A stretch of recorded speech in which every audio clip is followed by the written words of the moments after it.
Okay, we are recording. Joined attached to the jetway. And we are flying from Atlanta to Toronto Pearson in the fantastic ToLiss A321neo Delta livery. We're doing this with conjunction with Virtual Delta Airlines. So big up to the crew over there. And yeah, we won't waste any time by just jumping into the cockpit now and getting things moving. So I'm gonna load our situation here, actually a config load. Get all of our switches the way we want them to be. And that's kind of interesting. That's how they should be. Could have sworn I turned the batteries off last time, but no big deal. All right, we are in the airplane. It's cold and dark, and battery 1 on, battery 2 on, and there we see the voltages of the batteries. The longer we keep those on without getting that APU running, we'll see those voltages slowly drop as they start feeding power to some of the aircraft. But we will request external power. And I just want to make sure things are set up here. Close, so that's good. Okay. That all saved correctly. And we have the ground power units connected, I believe. It's just one of them. Thinking I'm in the A330. Okay, we'll accept the ground power.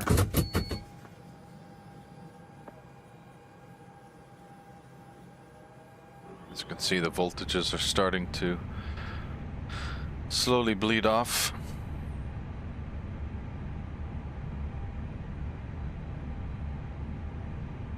So we wait for these screens to liven up.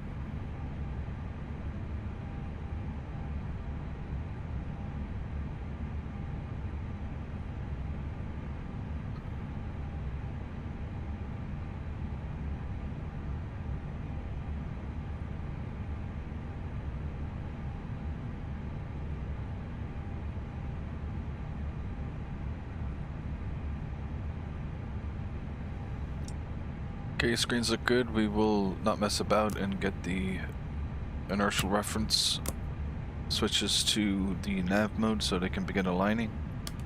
Crew supply off. Ground control on. CVR test. It's good. Center column APU test. It's good. Engine 1 test. Good. Engine 2 test. It's good. Fuel pumps and hydraulics are okay with the way they are right now. Air conditioning, fine. Nav and logo, position 2, strobe auto. Seatbelt signs on, no smoking on. Emergency exit lights to arm mode. Everything else looks good. Let's get the APU started.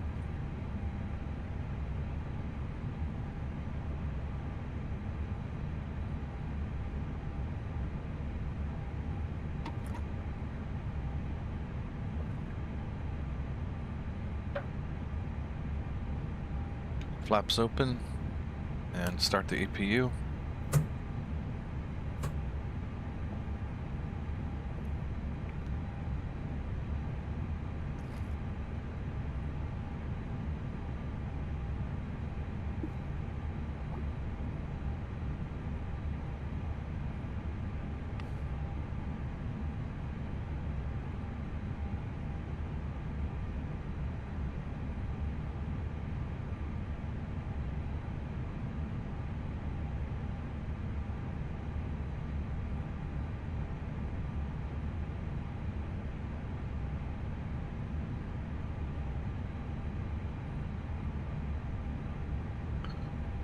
Okay, APU's available. Take the bleeds and we'll disconnect the external power and have ground crew remove that on the outside. So that is done.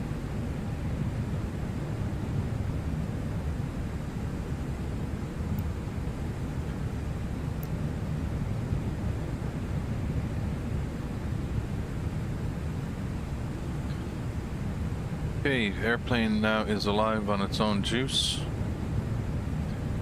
We've already connected the VATSIM. We'll do some center console stuff right now. And we have squawk 1762. And we can go ahead and TARA that and put it to on. Ground proximity warning. Sorry, predictive wind shear. We'll go to auto. And let's get the weather on board. First, before we do the weather, we will go to the init page and request our flight plan from dispatch, which is SimBrief.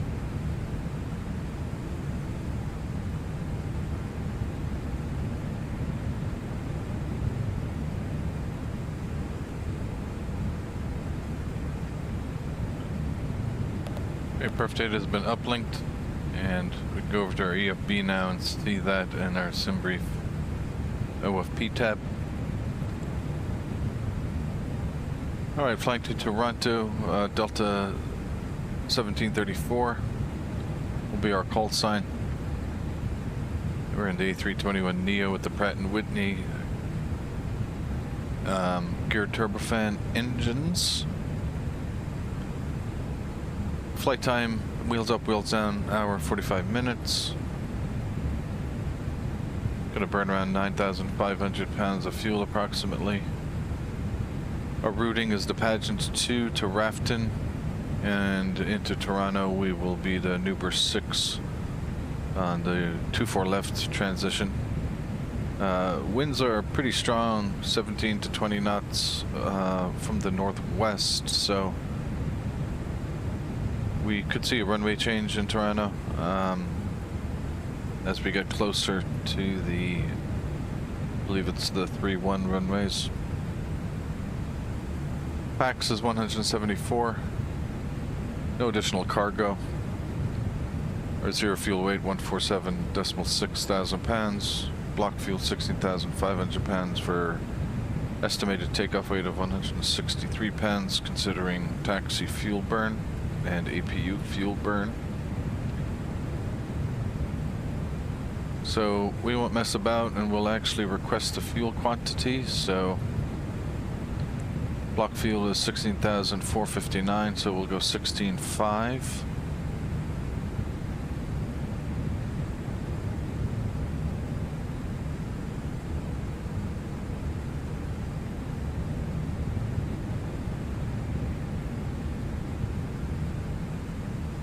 We'll go 16.6 then. Round it up to the nearest 200. And we will go and request that fuel. Okay, very good. Fuel truck should be on the way. We have 7,100 on board.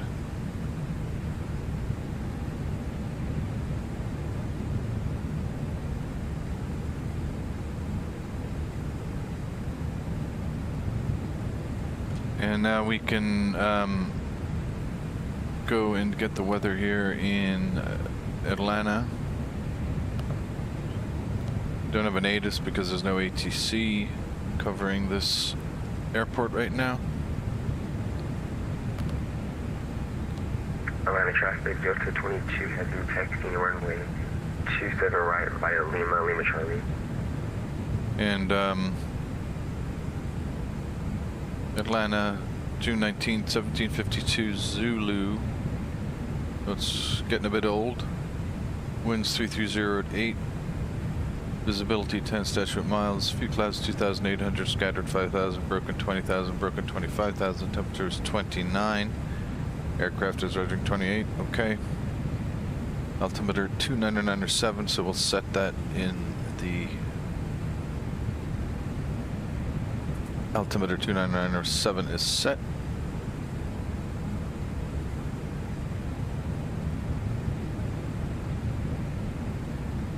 We have towering cumulonimbus clouds distant to the southeast and northwest. Hopefully they shouldn't be a factor.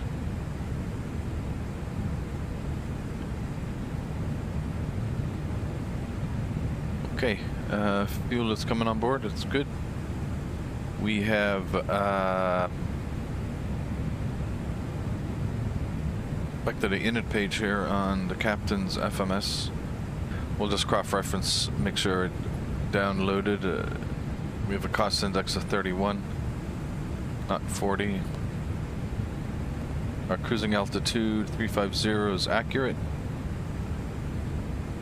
And ground temperature here is 28 according to the aircraft. And we can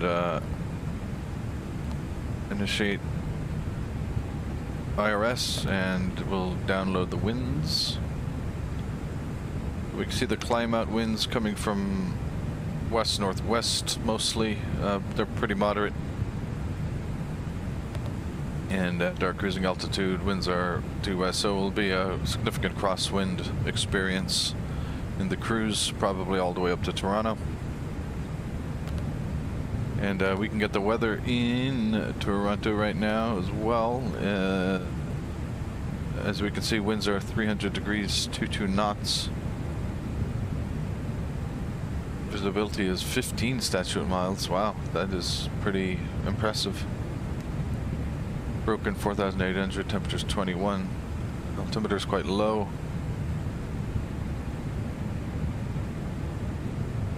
And kind of thunderstorms kind of in the area, but not in and around the airport. Okay, we go to the second page of our init fuel prediction page, and we'll just make sure our zero fuel weights are good. Atlanta traffic, Delta 22, heavy, running at runway 27 right. So expecting a zero fuel weight 147.6. That is set. And the center of gravity will put this information into our weight and balance page. We have 174 packs. So here you have 147.6. I'm happy with that. No cargo. On traffic, Delta 1042, clear runway. Fuel will be 16.6. So our zero fuel weight center of gravity is 29. That's correct, and the block is going to be 16.6. Atlanta traffic, Delta 22. Okay, that's good. Taking off runway 27 right.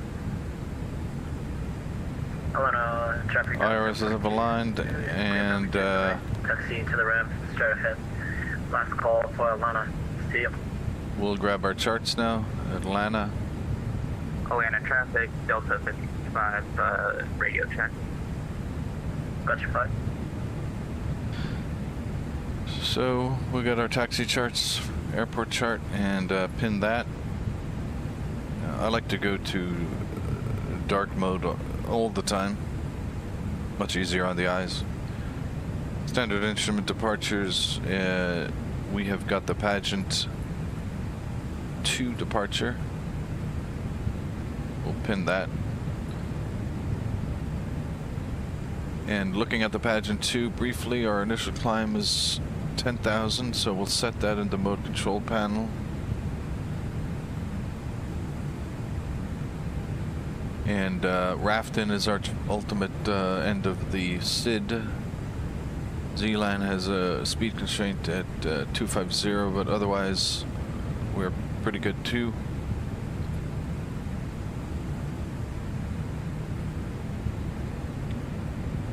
Okay, and we will get the charts for Toronto. And we have the Uber 6 arrival for runway 24 left, most likely, but those could change. As a matter of fact, the Uber 6 could change entirely if they do a runway change in Toronto. But we'll hold that one from now, and we will pin that. And approach charts.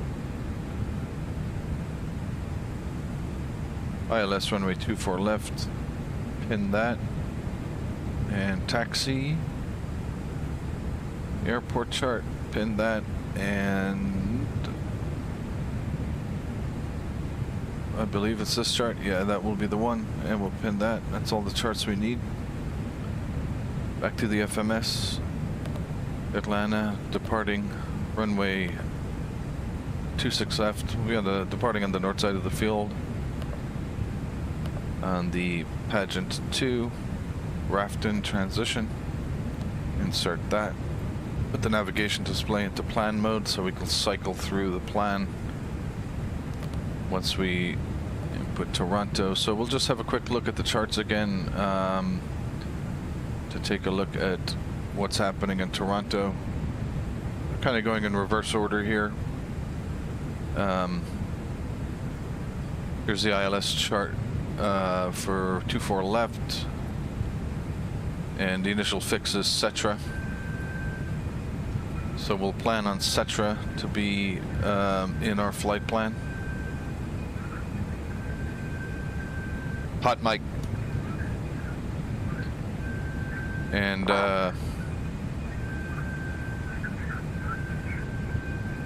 that's rather annoying.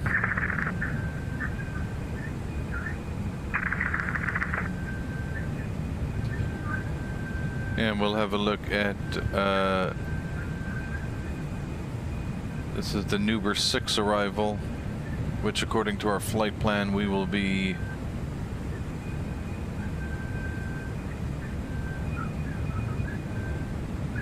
query will be the transition into the Nuber 6.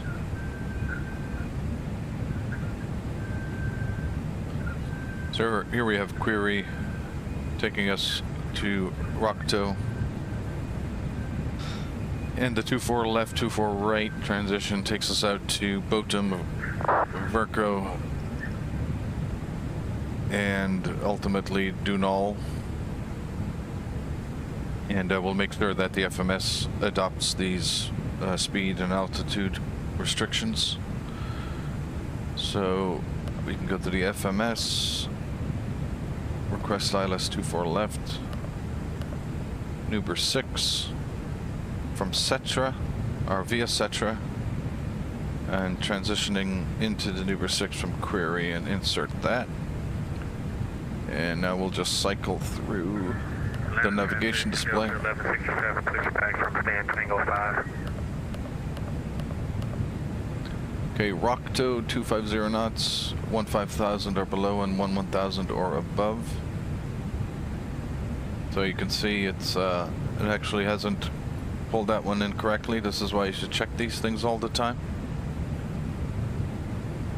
So we're going to go to Rockto here. And we are 10,000 or below.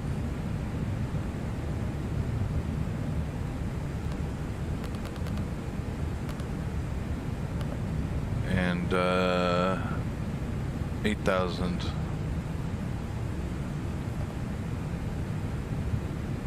They have that in reverse order. Excuse me. 8,000 to 10,000. And no speed constraint there, so traffic Delta 24 train clear that. taking up runway 27 right, Atlanta. And insert. So Rockto's been fixed.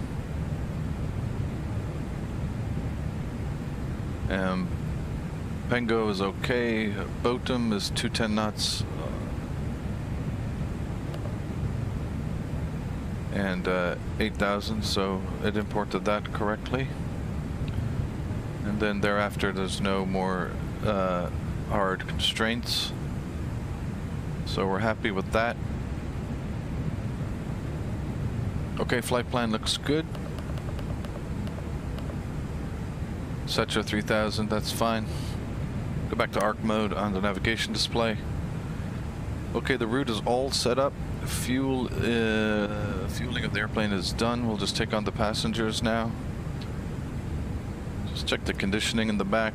Yeah, 70 degrees Fahrenheit. Very good. Delta 7931. It's coming out of 2 south for runway 27 26 right, Lima Lima Charlie. 174 on the packs. We'll load the packs instantaneously. How wonderful would that be in real life? And packs are on. We'll close the door. Wait for that box to go from gray to black. And arm doors and cross check.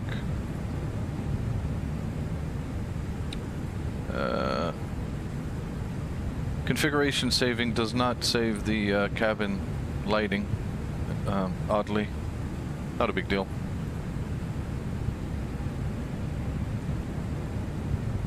Okay, all those doors are closed. We can also see the door situation.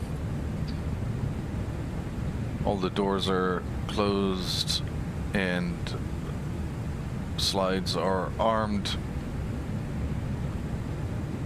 Okay, everyone's on board. Route is in, fuel is in. Final thing we got to do is go to our takeoff performance. Right back to our weight and balance page and our takeoff weight 163,825. I'm actually going to go to the init page because on page 2 because I think this takeoff weight calculation is much more reliable. 163.7. So we will insert that here, 163.7. Center of gravity will be close enough, even though I've kind of changed it. 28.8. That's already in. That's good. Winds. We'll go back to. I'm actually just grab them from here. Atlanta winds are 330 at 8 knots.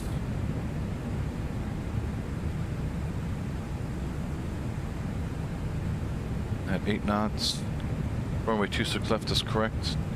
Outside air temperature is good. QNH we have 299.7. Condition is dry. Ramp pipes off. Air conditioning will be on. We'll do a flex temp calculation and config will let it decide. And here we go. Flaps 1 plus F, thrust, flex 60, V1 152, V rotate 152, V2 154. Trim on the horizontal stabilizers down 0.1, green dot speed. Line of traffic United 2424, rolling out on about a 10 mile final, ILS 26 right up on traffic. We got 152, I believe it was 152 and 154.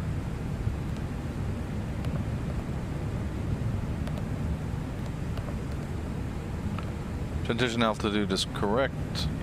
Takeoff shifts will be 0. We're going to go full length. Flex 60 and 1 down 0.2 on the trim. Excuse me, 1 down 0.1 on the trim. Delta 55, are we using 26 rights for departures? That's correct. No. 26 left for departures, 27 right for departures. Okay. Okay. Thank you very Clean much. 223, 223, that's all good. Alright, we are ready to rock and roll. They usually, if they were on, they will give you 27 Detached right. jetway. If you're heading north or west, then they will give you 26 left, but it depends where you're going, sir. Plan the push. We will be going to the northern portion of the And field. Atlanta traffic, Delta 7931. Would be departing runway 27 right, RNAV slaw. Atlanta. Okay, we'll take that. Ground to cockpit. Plan acknowledged. Call me through the menu when you are ready. Actually, I botched that, excuse me. Ooh, that would have been embarrassing.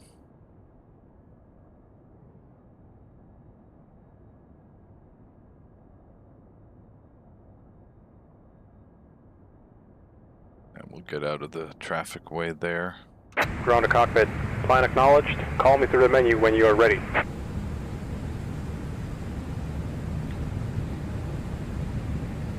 Okay, we'll go through a quick checklist here. Cockpit preparation test, gear pins and covers removed, check fuel quantity. 16,540 pounds on board, checked. Passenger signs are on. Adir's in nav mode and aligned. Barrow ref 297 and 297 on both.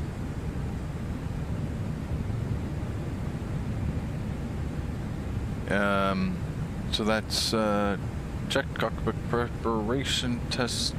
Cockpit preparation check is complete.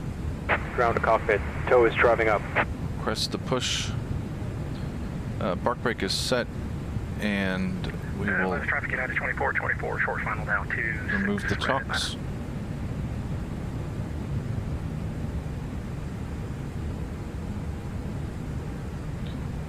For anyone new to flight simulation or Okay, all relatively doors and hatches are closed. early Ready to in connect. their adventure with flight simulation, strongly encourage you to get the checklists for your aircraft and abide by them as much as possible for every flight. You will reap the benefits with the whole flight sim experience by abiding to that. Particularly if you're simming in aircraft which are certified to be operated by 2 pilots, considering you're doing everything by yourself on an airplane that requires 2 pilots to operate. TOW connected and bypass pin It makes the inserted. Release parking brake. checklists all the more important. So before we release our parking brake, we're going to go back to the charts and request the Atlanta chart. Now we are on ramp concourse Alpha, ramp 2 west, and we're going to push back facing north. We're going to try to see what we can see and make an announcement. Atlanta traffic, Delta 1734 is pushing back from Alpha 19er onto ramp 2 west. Nose will be facing north, Atlanta traffic. Park brake release. Beacon on. Starting pushback. And you may Pumps start on. engines. Traffic get out of 2424, clear 26 right, Bravo 3, Victor loop into Tango 20, Atlanta traffic.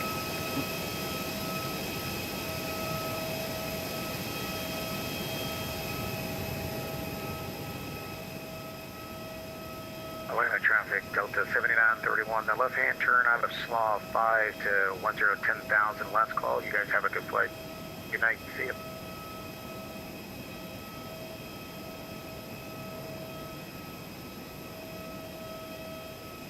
Weather actually has improved a lot in Atlanta.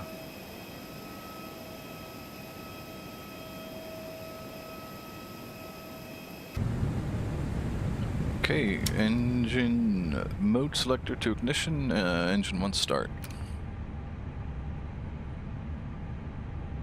Got significant cooling period here of 1 minute 33 seconds. We'll see if we can get to dual cooling.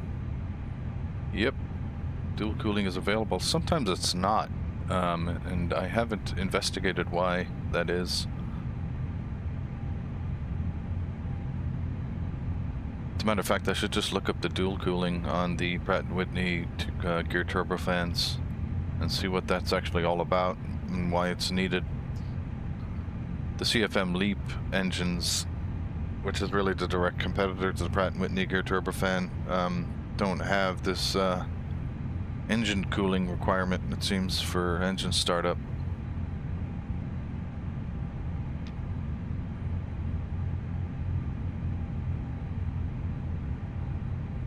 So what the dual cooling is offering here is, I've started engine 1 and that is cooling down, but it's also doing something to assist engine 2 to be cooled down also, so that when I go to start engine 2 I don't have to wait another 1 minute 30 seconds.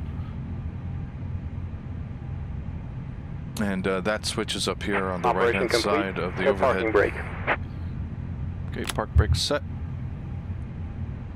Disconnecting tow. Stand by.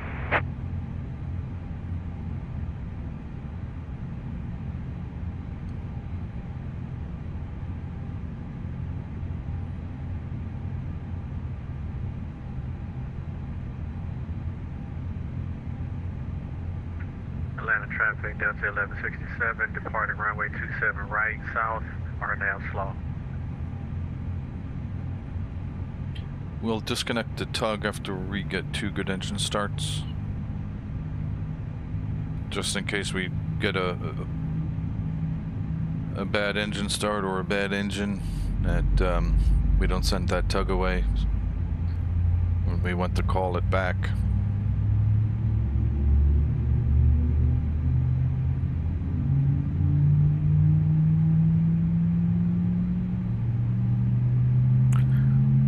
We can actually turn the dual cooling off now.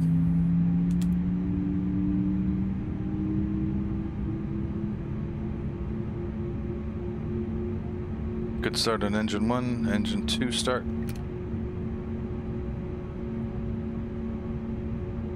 And 2 is rising, and we're straight into the engine start on engine 2, not waiting as long as we had to wait for engine 1.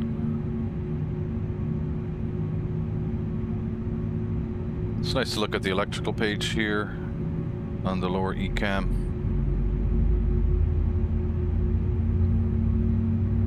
We see generator 2 will jump into life here.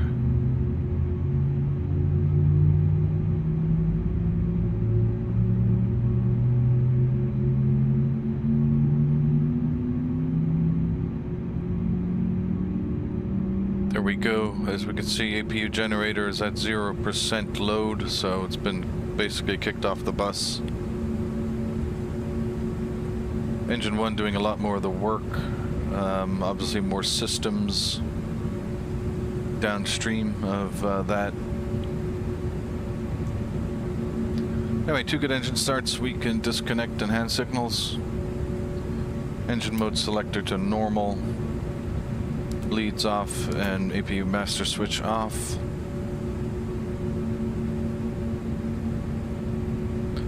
Always want to keep an eye on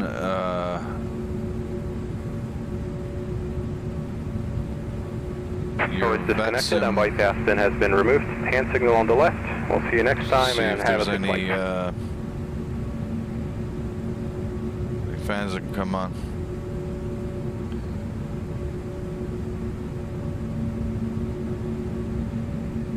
Fuel temperatures look good. Just realized I had that brake fan on the whole time. Okay, we have the signal. Go flaps 1. Do flight control test, full up. Check, full down. Excuse me, let me try that again. Full up. Check. Full down, check. Rudder full left. Rudder full right. And we'll try that again. Aileron full left. Aileron full right. Check. And our pitch trim is down 0.1. There we go.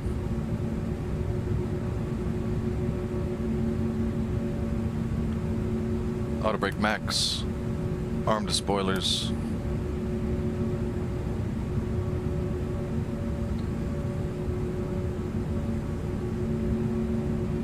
Atlanta traffic, Delta 1734, taxiing to runway 26 left via Foxtrot and Echo from ramp 2.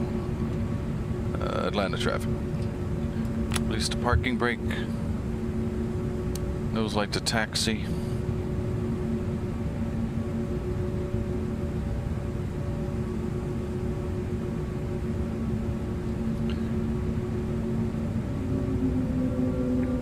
Atlanta traffic, Delta 1167 for 10,000, headed south, final transmission, Atlanta traffic.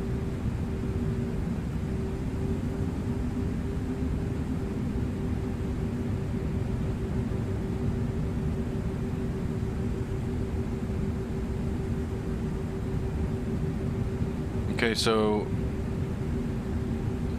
even I have some trouble getting it ingrained into my procedures to do my checklist. I did not do a before start checklist. I did a cockpit preparation checklist, but the before start checklist was parking brake was to be set, takeoff speeds and thrust, settings for takeoff, on both FMSs would be cross-checked, but I know I entered those. Since we don't have a first officer here and we're simulating,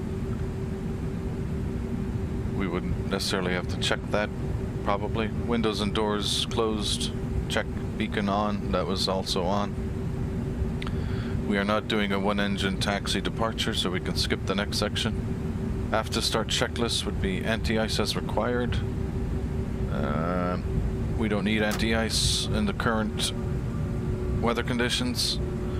ECAM status would be checked, so our ECAM is giving us 2 blue messages that the cabin is prepared, and a takeoff configuration test. We can do a takeoff config test. Config is a normal, and normally we ping the cabin when we're getting a little bit closer to the departure.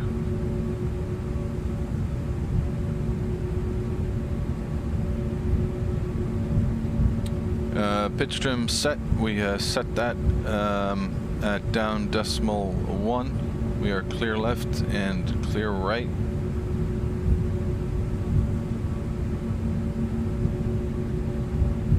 Flight drive to the 1413, taxiing runway 27 right Atlanta.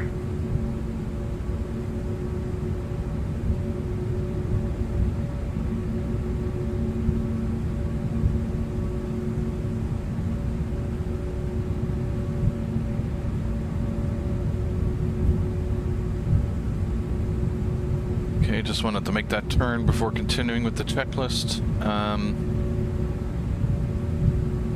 Yeah, anti-ice was as required, don't need it. And ECAM status is, we'll just check the cabin. Pitch trim is set, rudder trim is neutral, and that is down here. R0.0 rudder trim, so that is checked as neutral. And then the before taxi checklist was flight control checked, and we did do that. Flap setting, config 1 plus F is set. Engine mode selector is back to normal. We don't have any very harsh weather conditions that we're flying into here where we might want to keep the engine mode selector at ignition mode vis-a-vis extremely wet weather.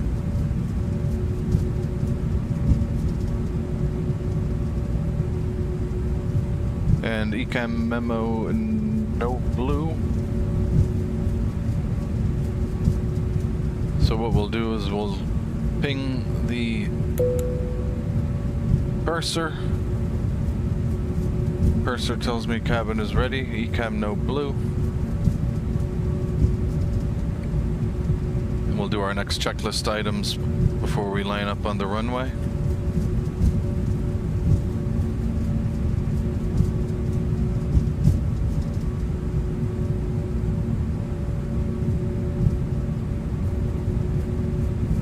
Always taking a peek at VATSIM just to make sure controllers haven't come online.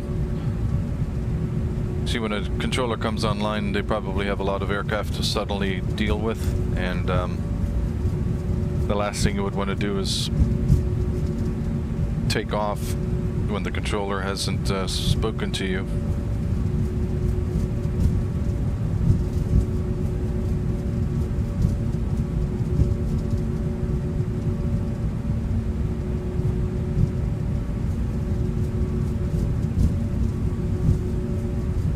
Okay, we were approximately 15 minutes late on the pushback.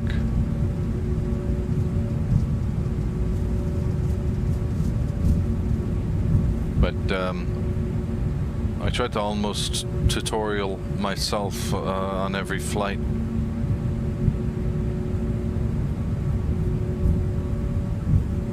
It feels like I'm talking to nobody, but I suppose I am talking to myself and whoever may be watching live or in the published recording of the flight.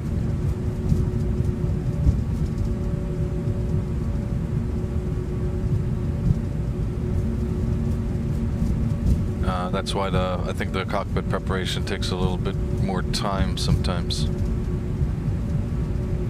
Atlanta traffic, American 3130, taxiing runway 27 right via Lima 3, Lima Alpha, Atlanta.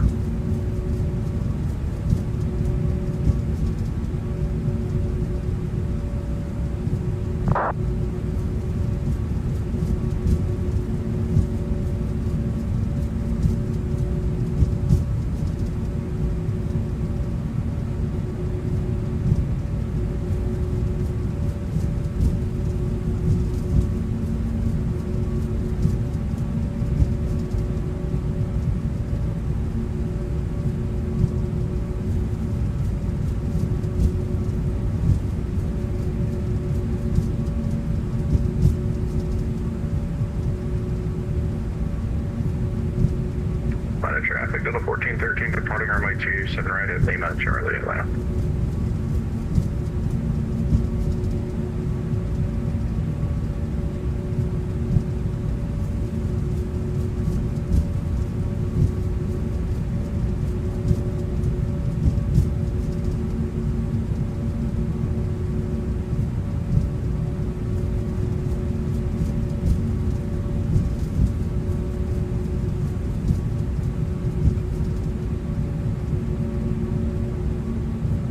Gross weight is 163.8.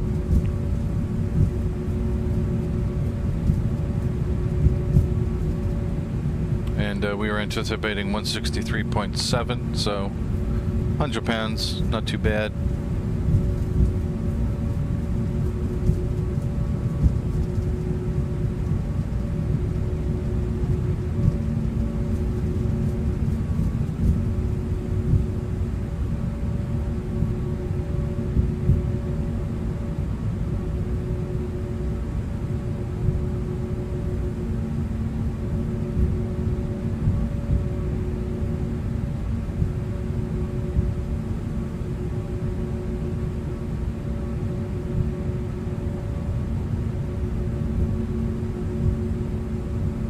Okay, we don't see any traffic on our TCAS approaching, so we're in good shape there.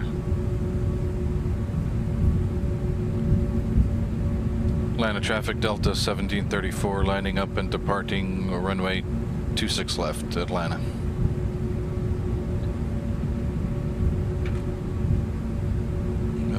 Put the strobe on, landing lights on. Runway turnoff lights on, wing lined on. Good left, excuse me, good right and good left. Okay, takeoff runway identified, 26 left. Check, 26 left identified.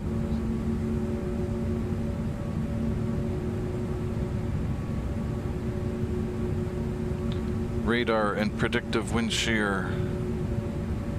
Predictive wind shear is on. Radar is on. Cabin crew advised, check. TCAS TARA is checked. And packs 1 and 2 are on for the flight. Takeoff checklist complete.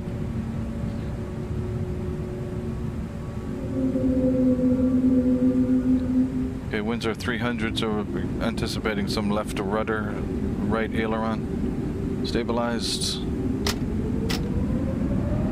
SRS green, runway green, flex 60.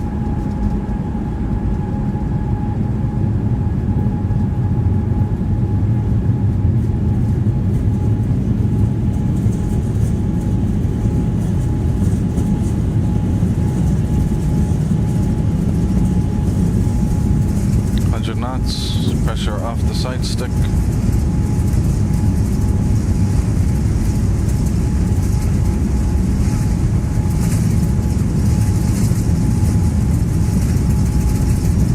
V1, rotate.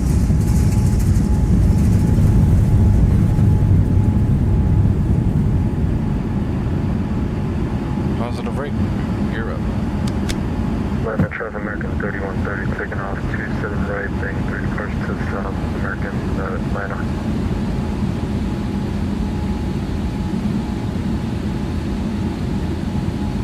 Flight director crosshairs got very thin on this latest update.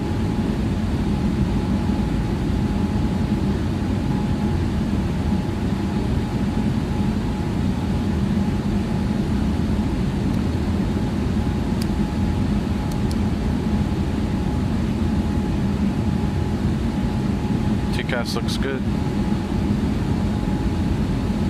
Lever climb.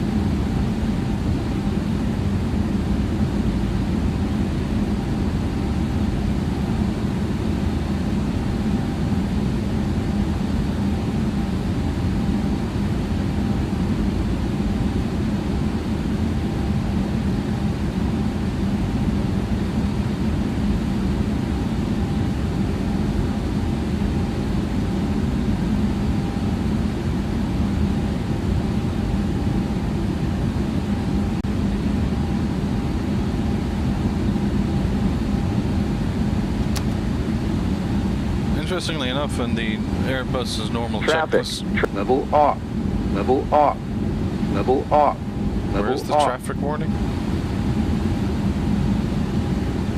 There's nothing on my TCAS. Maybe that was a false positive. Go back to manage climb mode.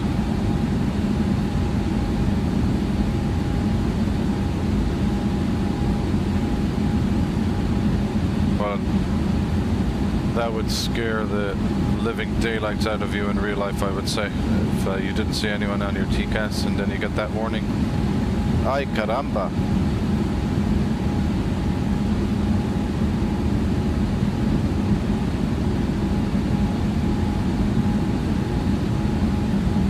Other advice I would give to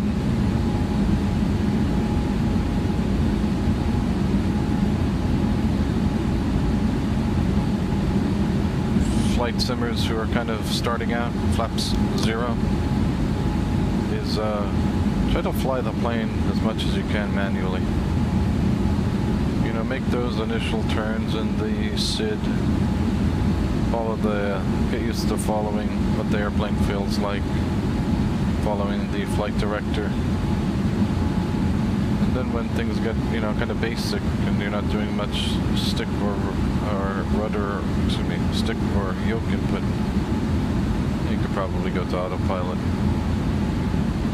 Kind of like cruise control on a car, you know, if you're braking and accelerating a lot, really driving the car, you won't put it in cruise control.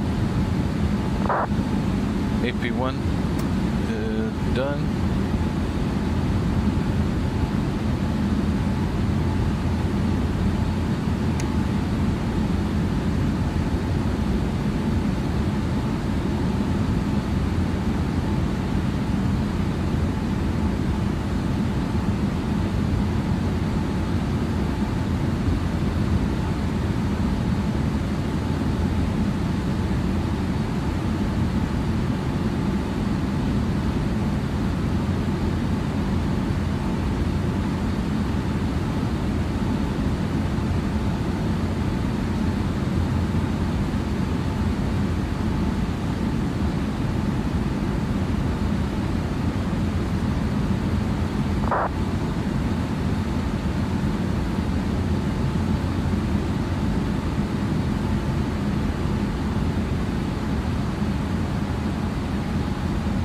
So TCAS looks good. We'll continue up to 15,000. We'll do open climb.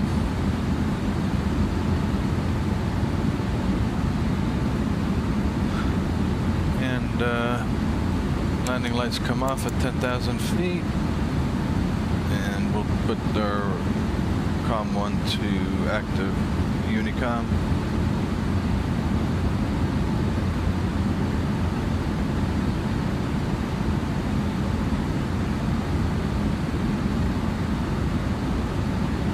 To correct the title on this stream, I got it wrong.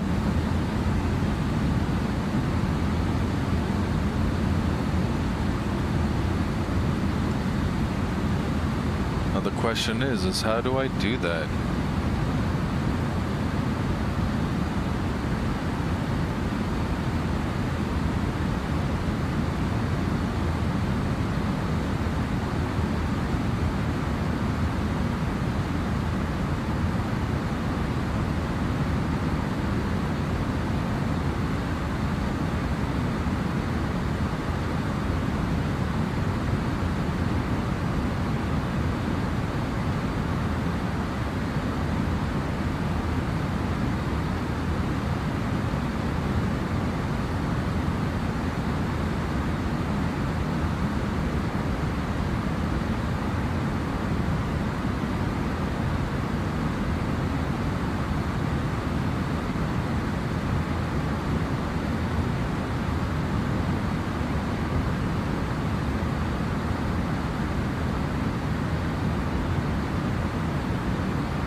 Oh, my thumbnail is wrong as well. Oh my god. I totally screwed it up. Oops. I'll have to fix that.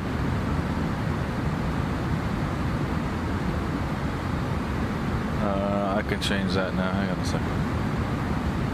That's a big oopsie.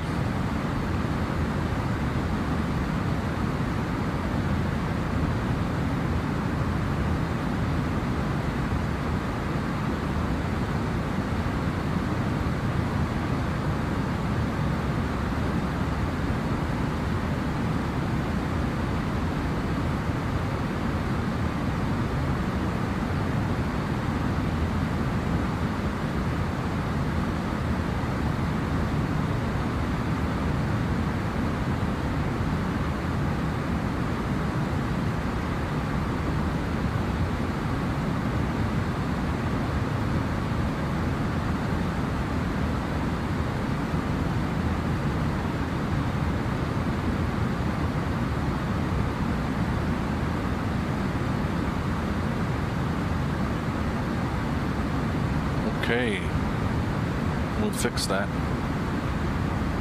Our 15,000 will go on head up to flight level 300.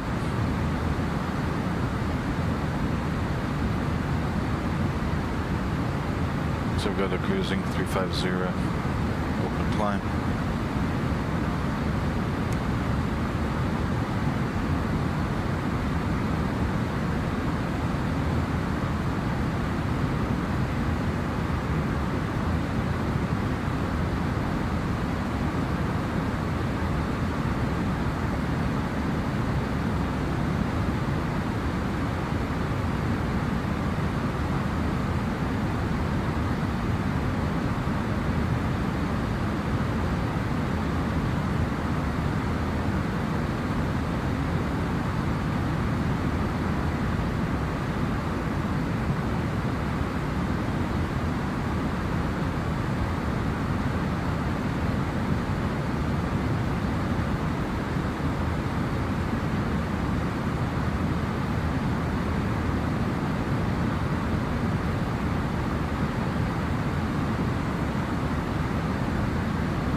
Not sure if that's actually working very well.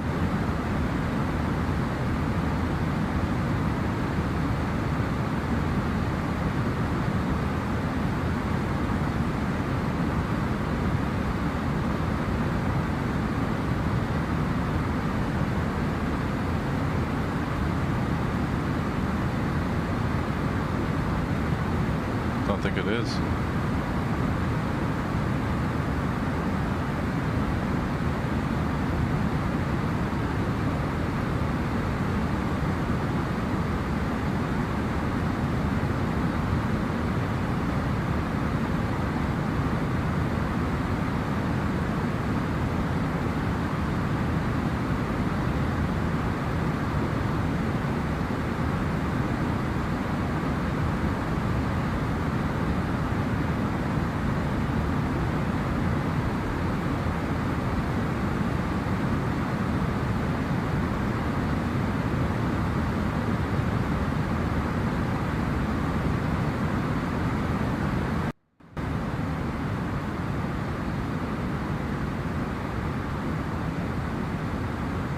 Maybe that's better.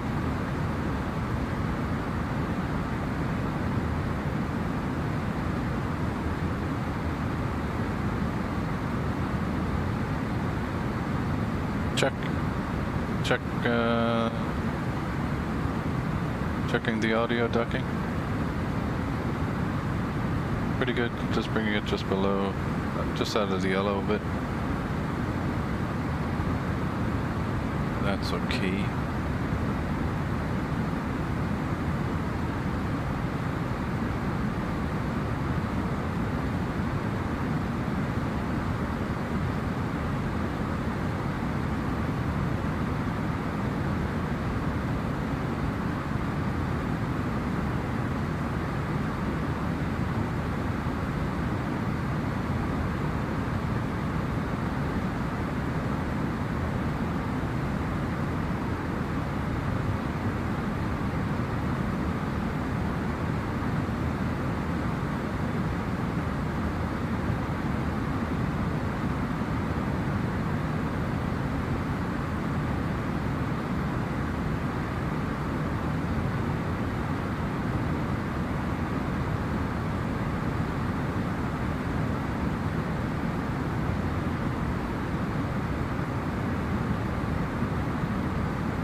ToLiss have been just an amazing contributor.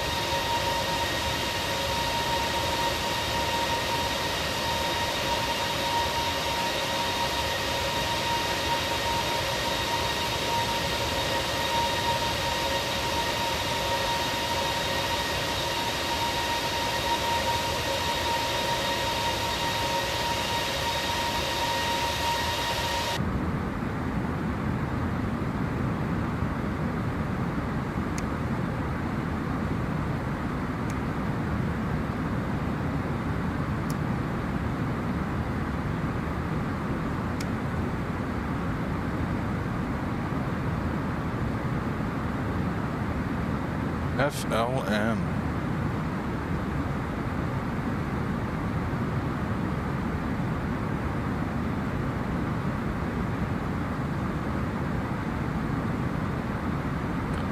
Yeah, those seatbelt signs should be able to come off now.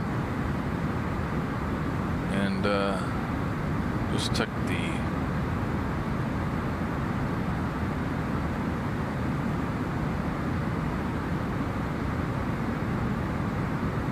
it's a little bumpy but manageable.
Looks like we got some company with an airplane above me. And the A330neo, we'll be able to see a lot more information on that aircraft. Alas, A321neo doesn't have that feature.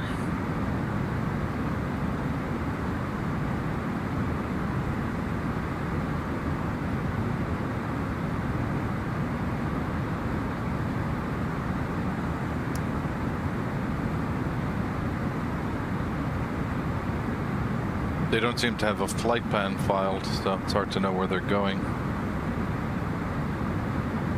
But we are entering Indy Center 128225.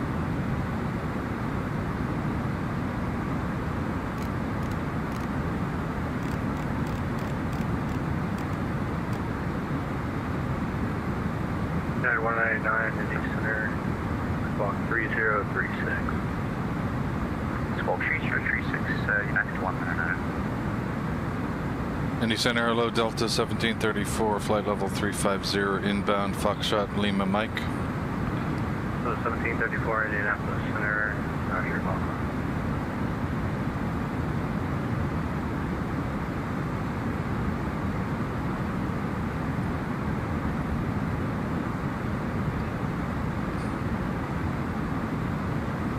So the guy behind me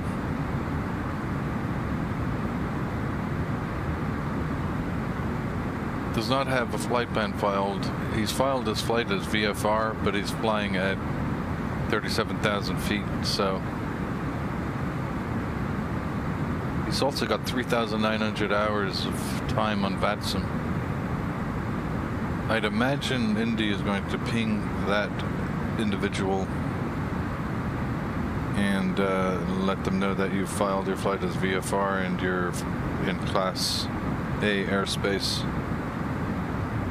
And that's a no-no.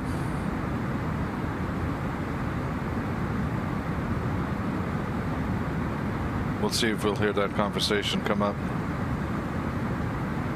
United 199, you're ready to contact port to the southwest of Clarksburg at 400.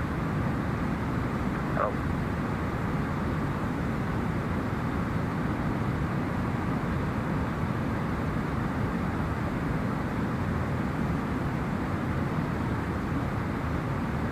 Where is Foxtrot Lima Mike? Falmouth. That's the Falmouth VOR.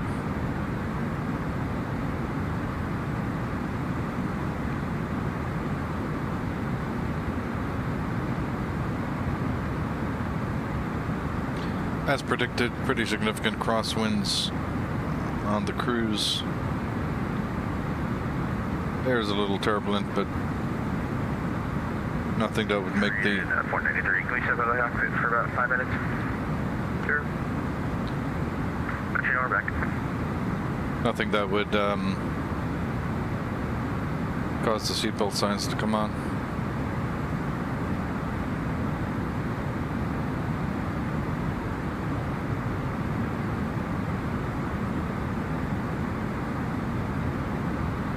Circle calling, your mic is muted.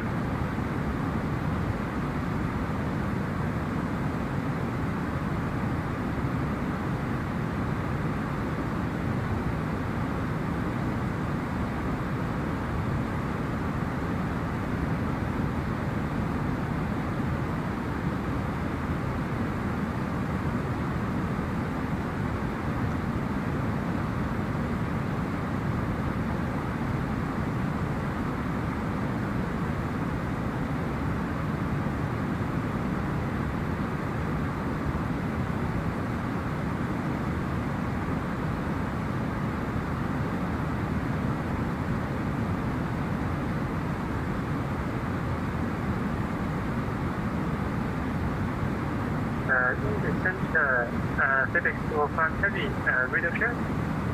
Loud and clear.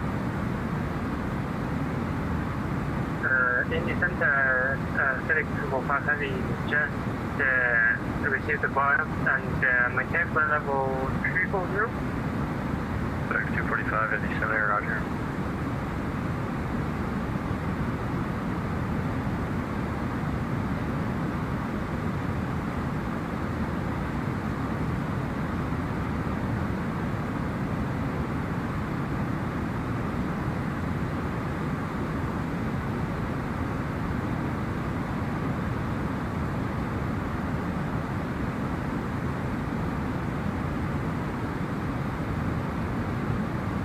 we got 543 check miles to go.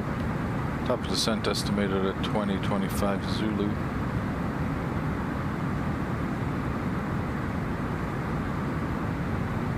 Just over 45 minutes from now.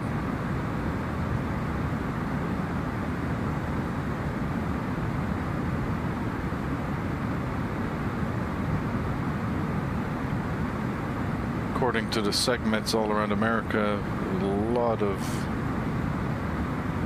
turbulent air in the Midwest. Very turbulent air. Convective air, even. Texas, Oklahoma, Louisiana, Alabama, southern Georgia, Florida.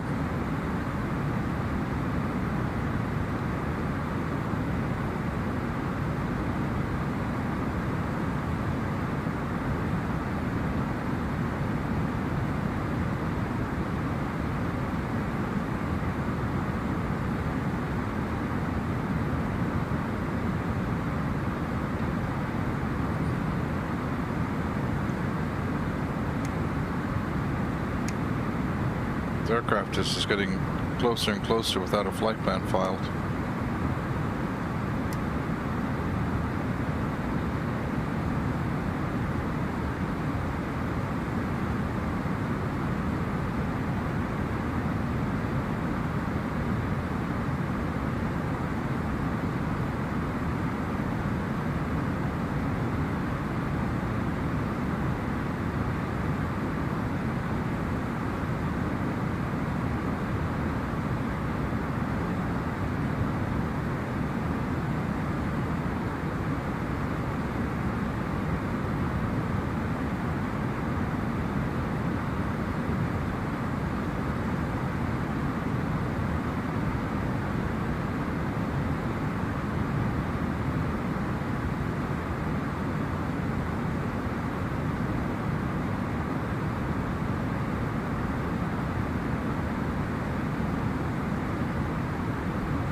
Question I've had on my mind is, well, first of all, I feel the flight factor 777, the sounds that come native with the plane are phenomenal. I understand they hired KOSP to create the F mod for the 777, and I would hope the big developers like ToLiss, I put them up there with Flight Factor as a developer, but their sounds I feel leave a lot to be desired. It's kind of unfortunate we have to dish out some more money to get a better sound pack, so I am actually using the KOSP sound pack for the A320 Air ToLiss family. And the Soundbox Studios is, on the A330neo is another exceptional one.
97 Tango 380.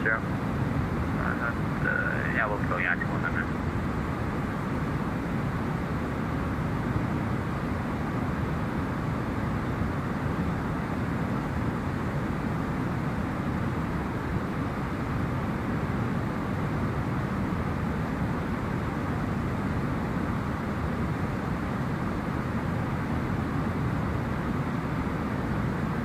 Yeah, 493, Chicago's offline, frequency change for good day.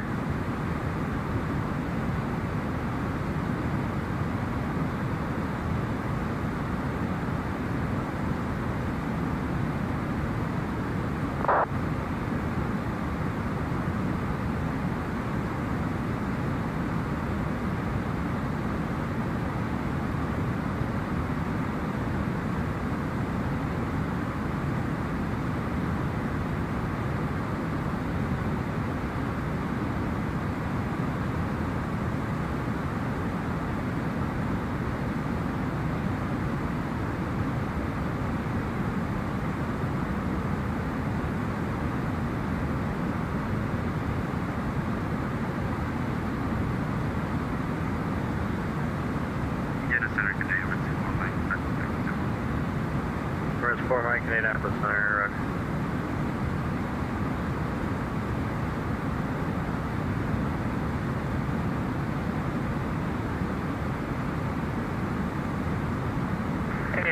493, we're back. And 493, Roger, Chicago's offline, frequency change approved. And for the dockside, 493, what's your deal? See you.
Tampa Center.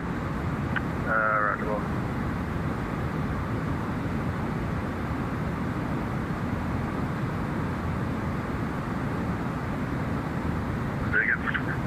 Again for 20 foot. They just said Roger.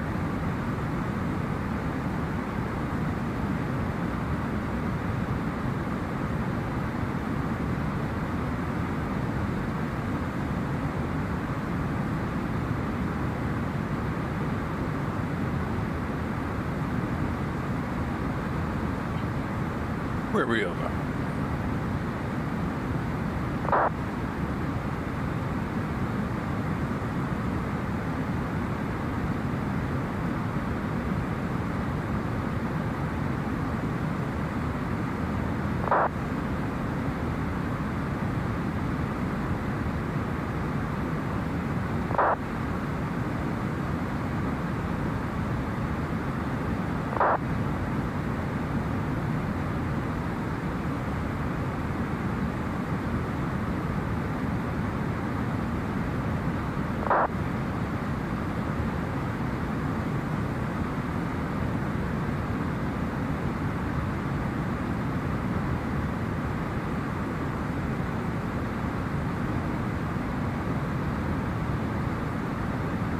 Headed 199, Atlanta Center is offline. Change advisory frequency is approved. Good night.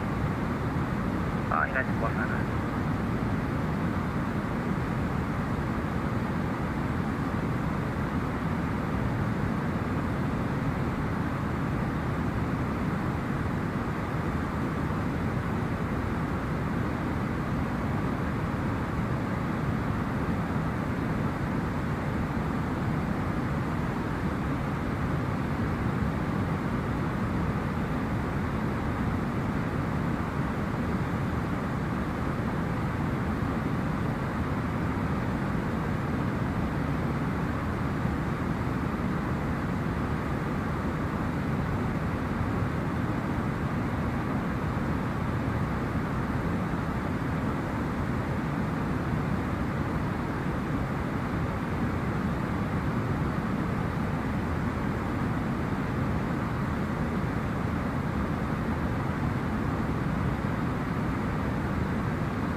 2512 Indianapolis Center. Hello.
14 degrees of crab.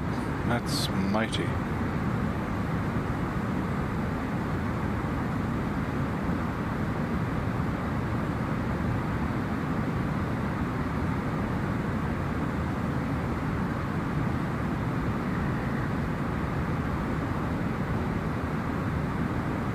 This turn should help out a lot. So we're 443 on the ground speed. We're going into a gentle right-hand turn.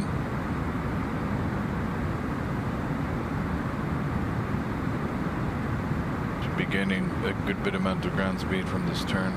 108 knots on the crosswind.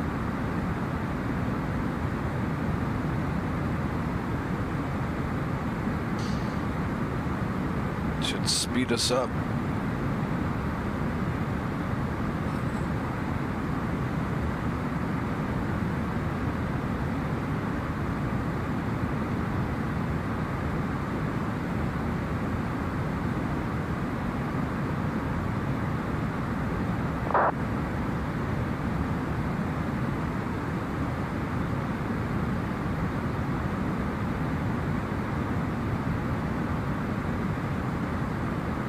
Don't know if we have Cleveland or not.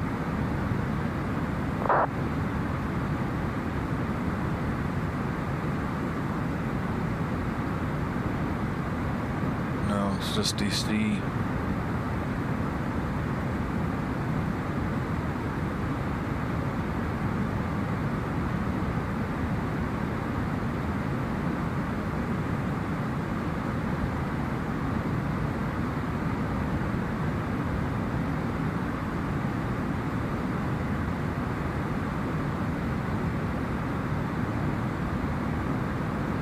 Gained about 40 knots there, about 10%, 9 or 10% increase in ground speed just out of that turn.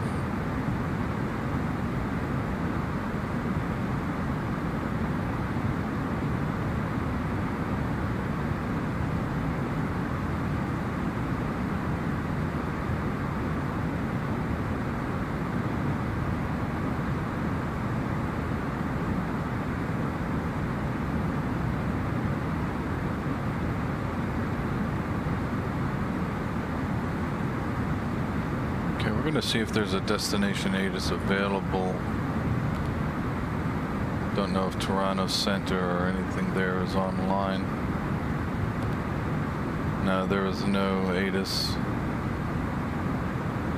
So there's no one online, so we will go and try to rely on real world conditions. Add Toronto Pearson. Let's see. FedEx 245, Myers Base Memphis, centers offline, frequency change per day.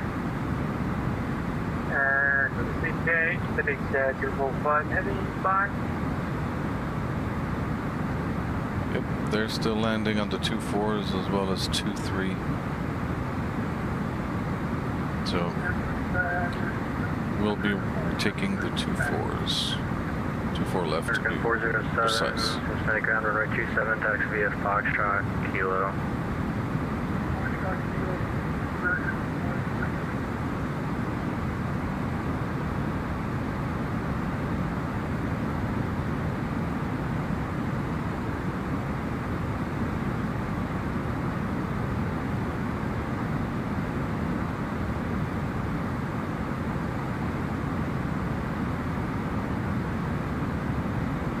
So we've got our terminal and gate for the arrival, Terminal 3, Gate Alpha 8. Terminal 3, Gate Alpha 8, and we unpin the Atlanta charts, don't need those no more.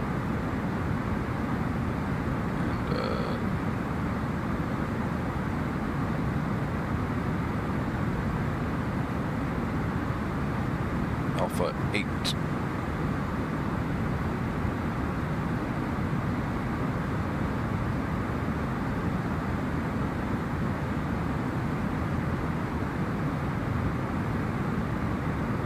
Well, there's a doozy.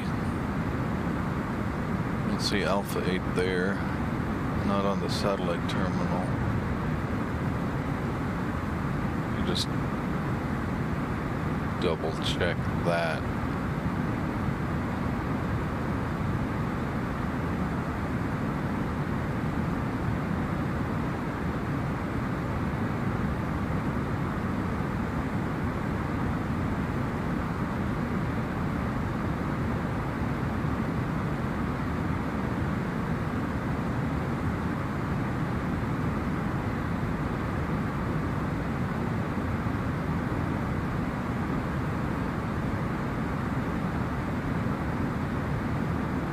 ToLiss 1734, leaving my airspace, Cleveland Center's offline, frequency change period, good day.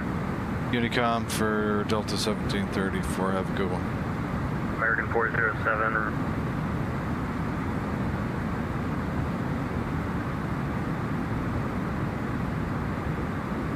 Must mean Bravo 8, because yes, it's Bravo 8. Not Alpha 8, unless they relabeled it very recently.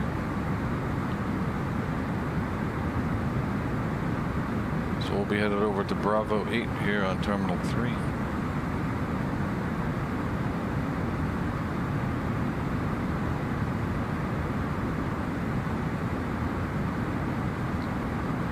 Two 4 left. Most likely Delta 8. Delta 4 might be a bit of a stretch. But we could try. We'll see. We might have enough runway available to get Delta 4. Delta 4 to Charlie to Alpha. And then Alpha Tango.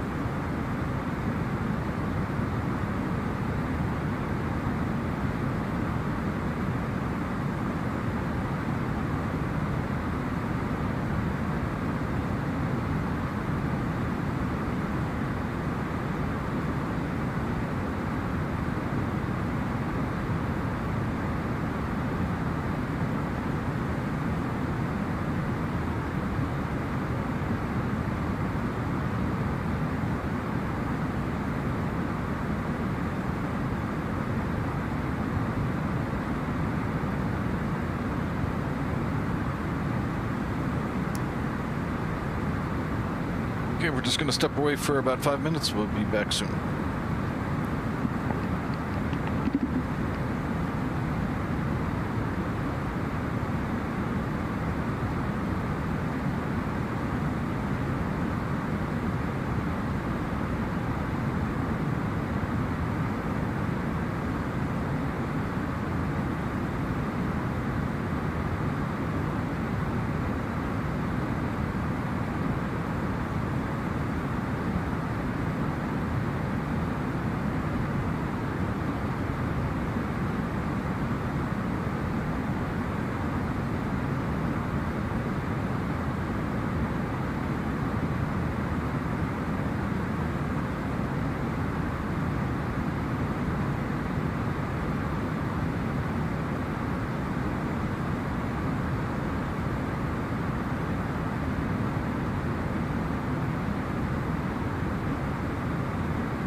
now Cleveland Center.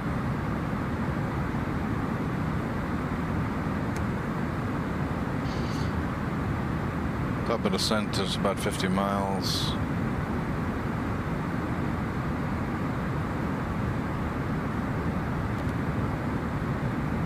And do we have an ATIS?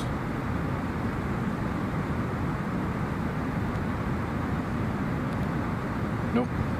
So this is no ATC controlling Toronto.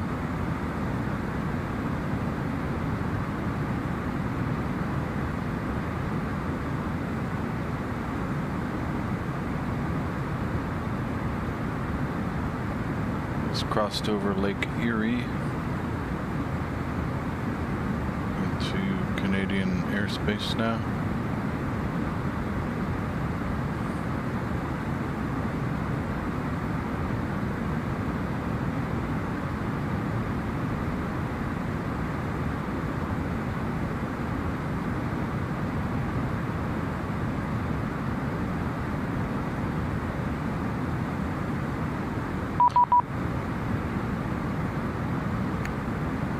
Cleveland Center advised descend to maintain 310. I think we're okay where we are now. Thank you very much.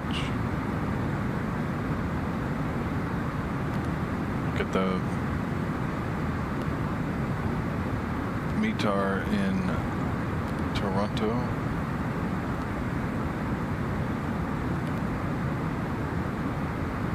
Go to our performance page. Approach. So this is 2000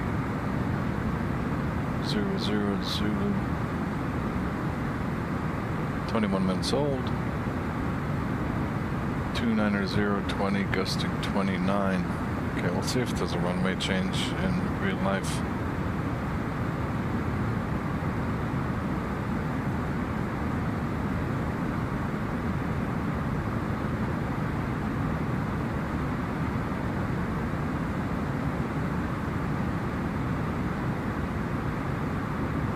They are still landing to the southwest, okay.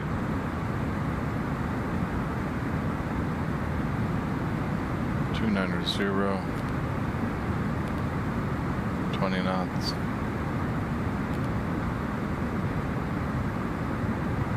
Visibility is great. Broken 5,000, broken 7,500, temperature's 22. And altimeter 297.4. There's your high winds right there, folks. And there are barometric minimums. Go to the approach plate.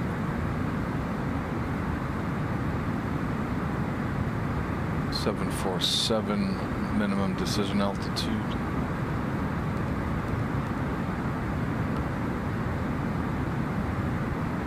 So we will be flaps full via approach 138 for VLS of 133.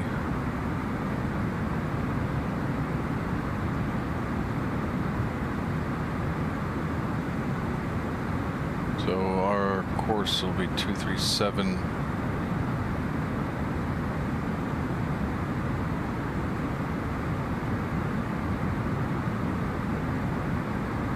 Looks like we're going to be number 2. I'd imagine that aircraft is on potentially, or maybe not.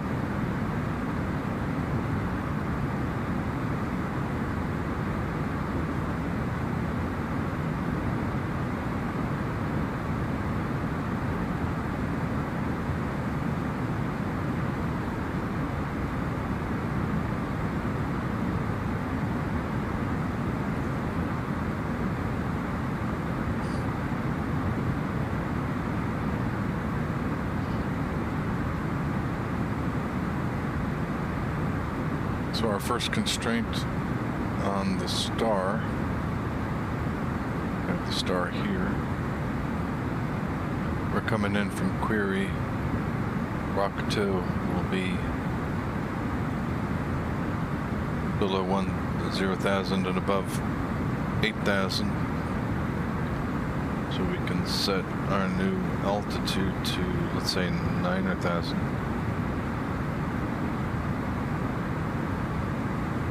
Top of descent about 18 miles now.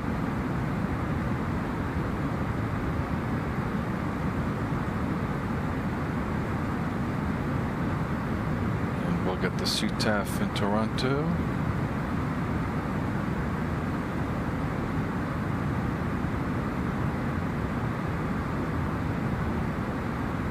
.7.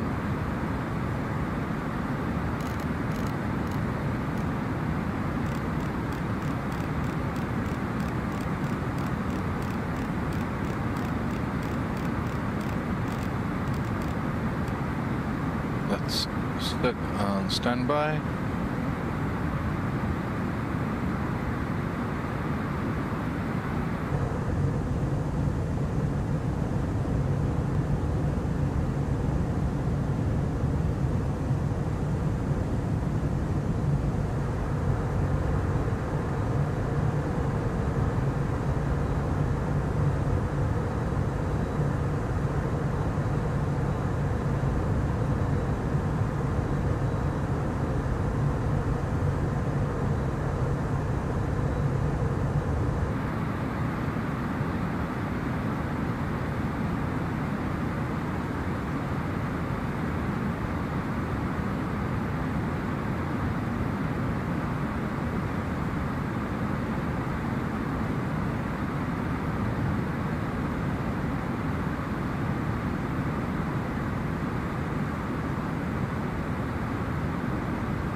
The perf approach page over there.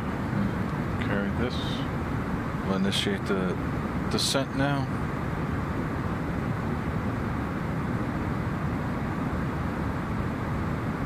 Manage descent is engaged. Throttle idle.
Appreciate anyone and everyone who has joined the stream. Enjoying the procedural experience in the A321neo.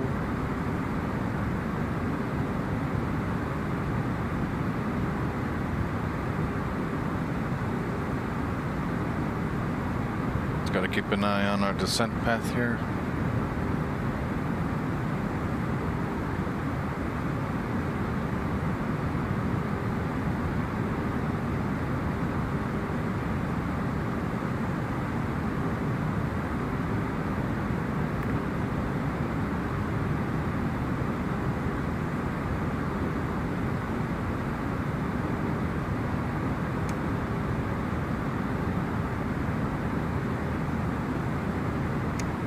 If you like the content, smash the like and even subscribe if you want to see more real world procedures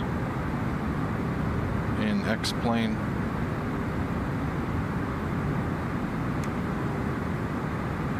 On VATSIM.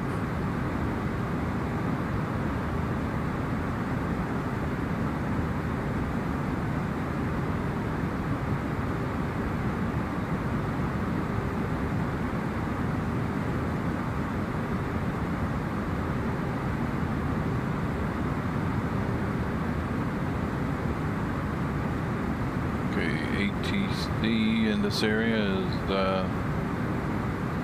not around.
Set our target altitude to 8,000. That will be our final well, not final, but that'll be our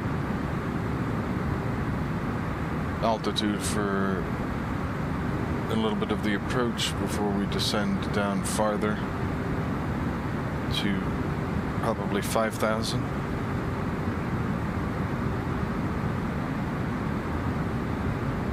Looking at the approach plate again, we missed approach procedure.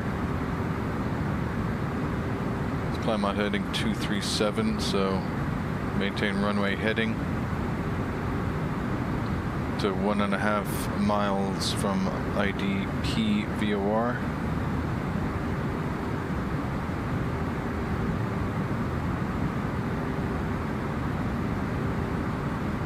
Actually, it's not IDP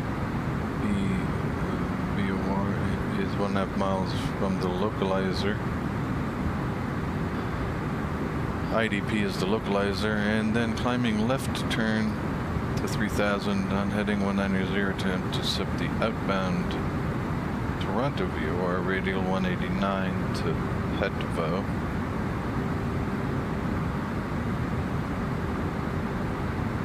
And you can see that there on the approach plate.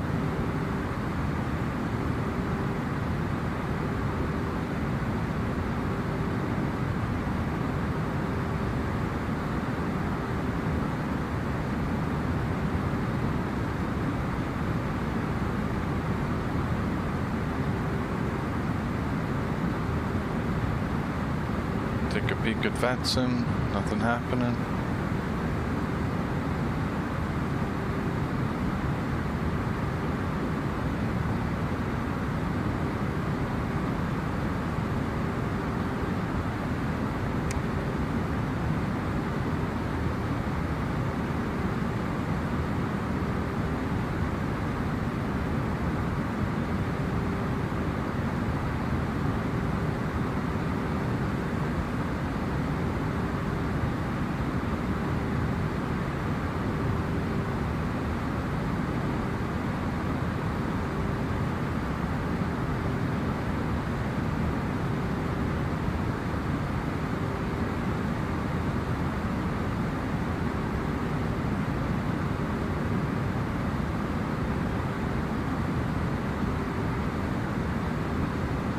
Go around altitude will be set to 3000 upon engaging the glide slope.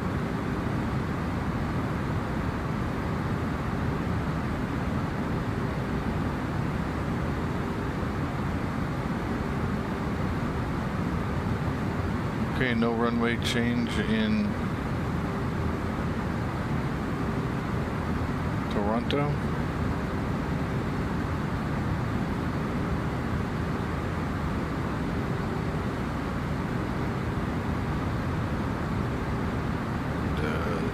Set our altimeter to 2974. That's set.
Total air temperature of +6.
Take a quick look at our landing performance.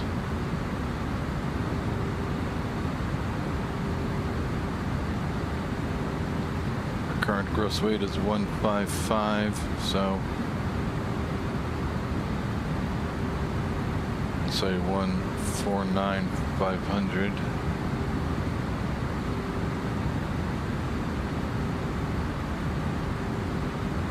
Config is full, air conditioning will be on. Brake mode low, reversers on. So we have a margin of 3,239 feet.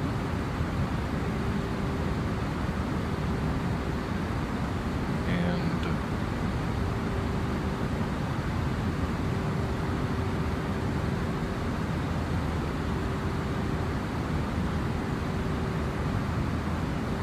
look at the airport chart. Delta 4.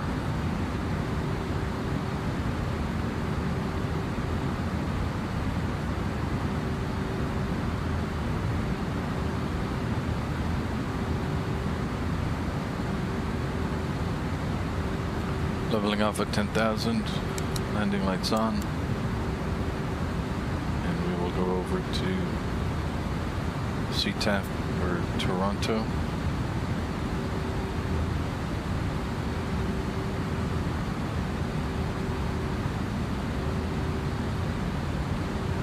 Approach checklist.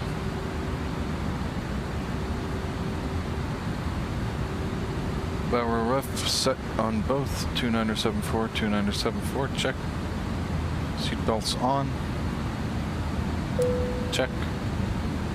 Minimums. 747 barometric on both, check. And engine mode selector is normal, check. Approach checklist complete.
Auto brake low.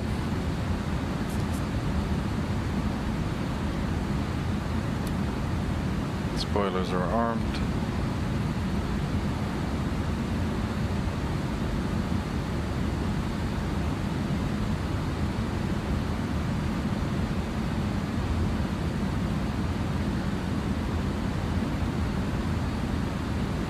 Cruise traffic here, Canada 424, departing runway 24 right.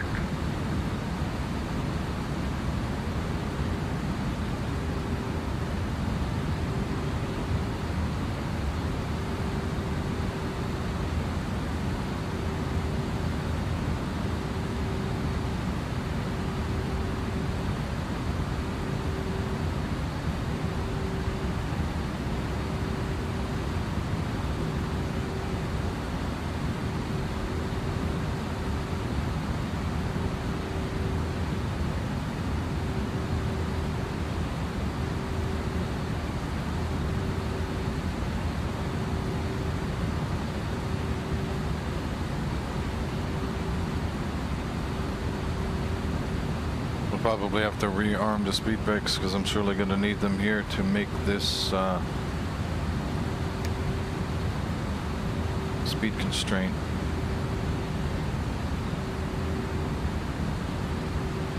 Or maybe not. Got aircraft departing 24 right. See if we can pick them up.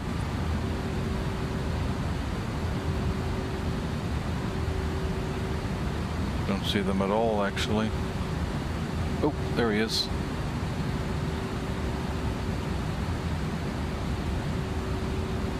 There he is. Interesting. Flaps 1.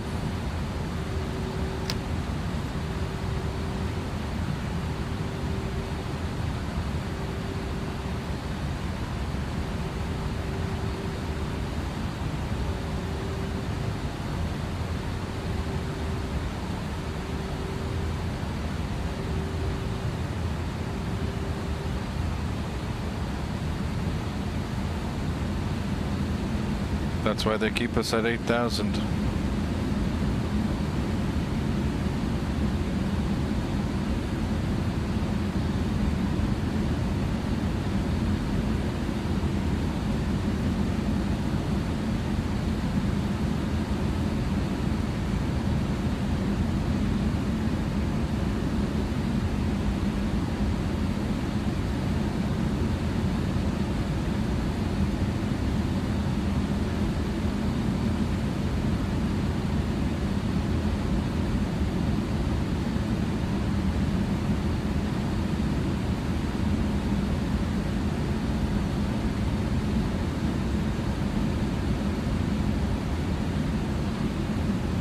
Toronto traffic, Delta 1734, entering the left, downwind for runway 24 left on the Nuber 6. Toronto traffic.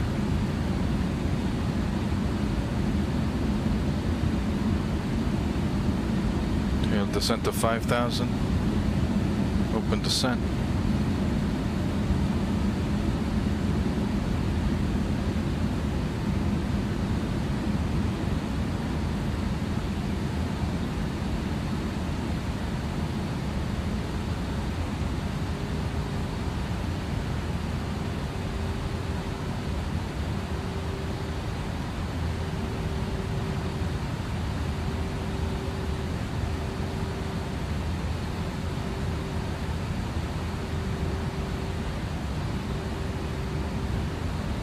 What's going on with this traffic here?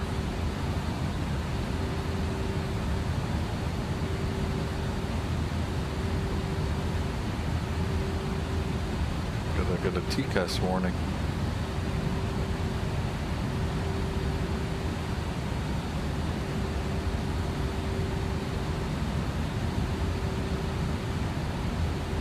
Where is that guy going?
Good to arm the approach, activate the approach phase.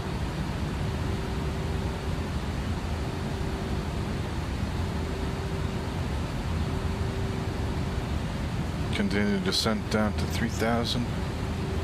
Open climb, open descent, excuse me.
We'll make our left-hand turn.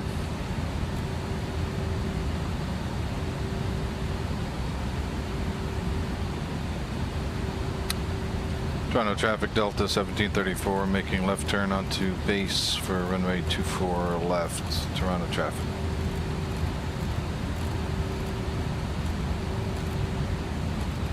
Three 330.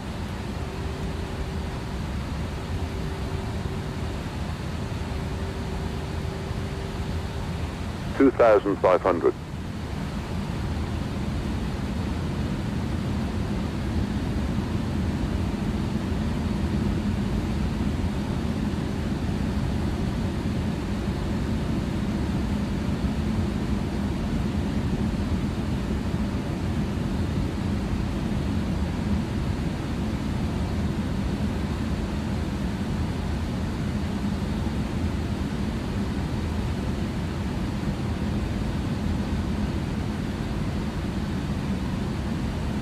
Very hazy out there.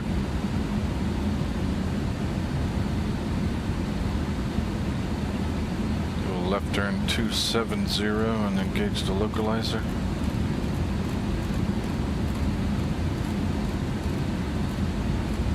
Toronto traffic Delta 1734 heading 270 to engage the localizer for the ILS runway 24 left, Toronto. Arm the localizer.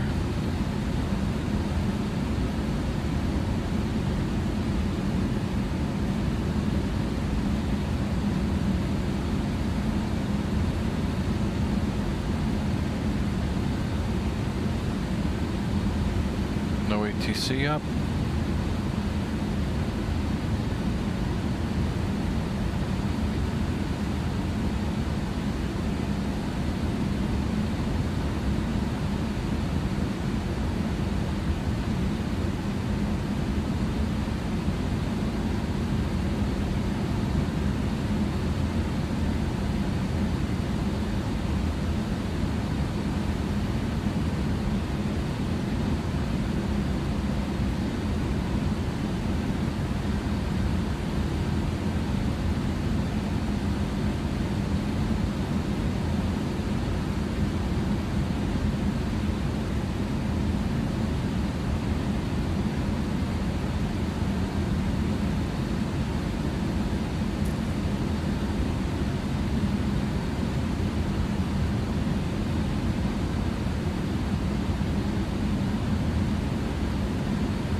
Localizer captured, we'll arm the glide slope.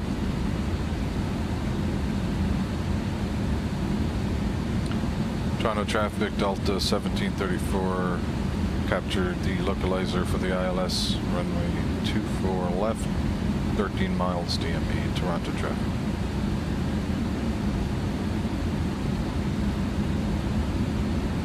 Go flaps 2. And I'll take the speed for a little bit.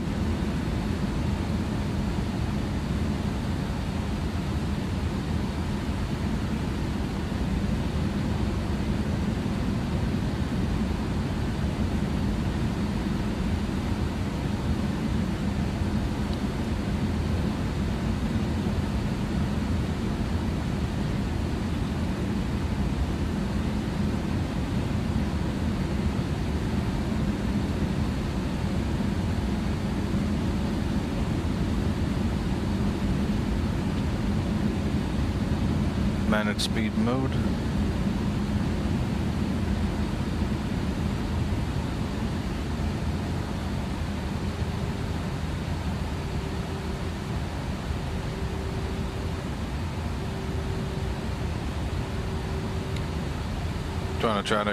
Toronto traffic, Delta 1734 is fully established on the ILS, runway 24 left, 7 miles to the numbers, Toronto traffic.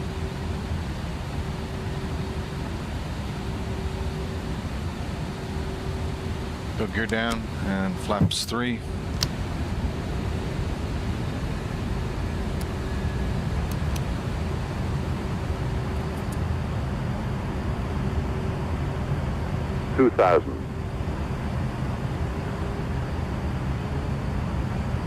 And flaps full. Go around altitude is set. Ping the cabin. Seats for landing. Landing checklist. Ground altitude set 3000. Cabin crew has been advised. Econ memo no blue. Landing checklist is complete. Traffic, good afternoon. Air Canada 773 is 30 miles south on the Ling arrival at 11,000 for the ILS runway 24 left Toronto.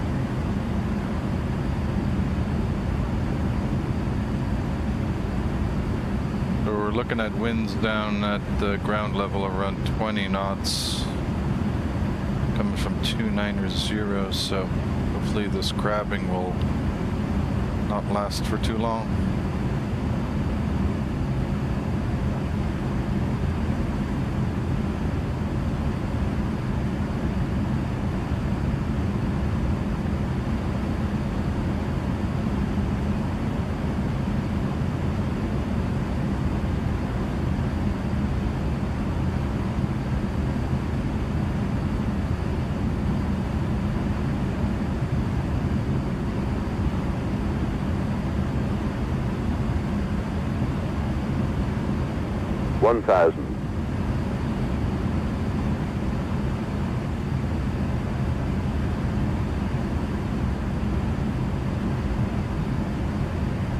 Manual control.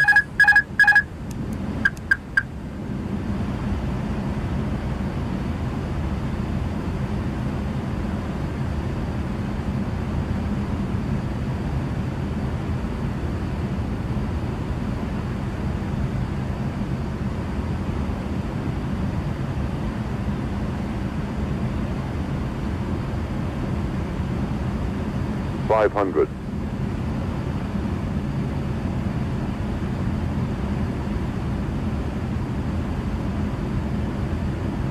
$400.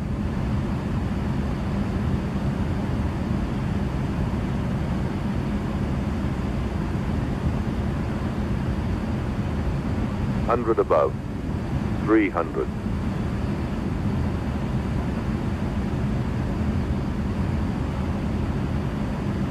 Minimum 200.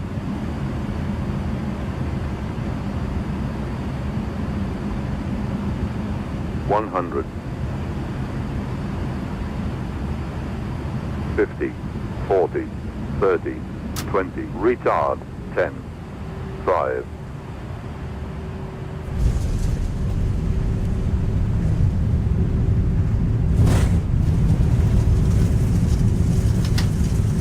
Well, that was a rather interesting geometry.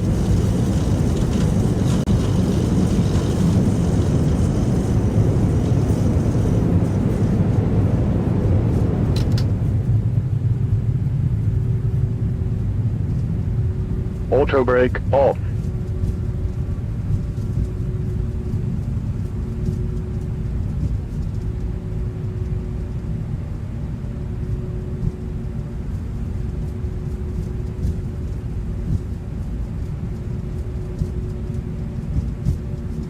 And we are off at, it's actually not labeled for some reason, Delta 4. There we go. Toronto traffic, Delta 1734, vacated 24 left at Delta 4, Toronto.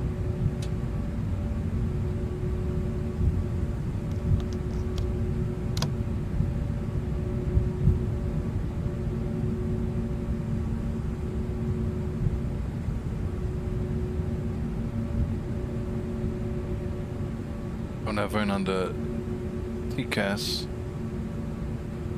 Toronto traffic, Delta 1734 is crossing 24 right at Delta 4, Toronto.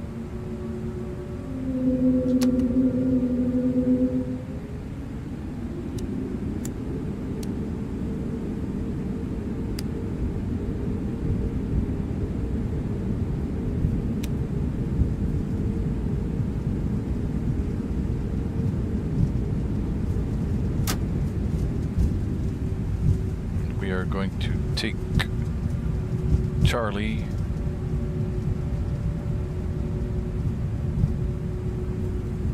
Signposting here is appalling.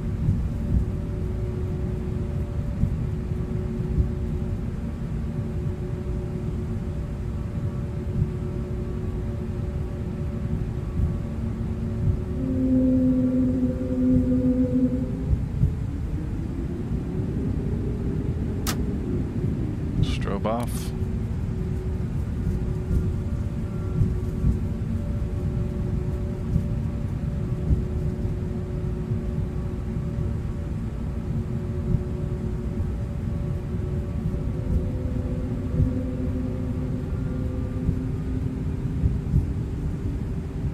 So it's going to be Charlie to Alpha.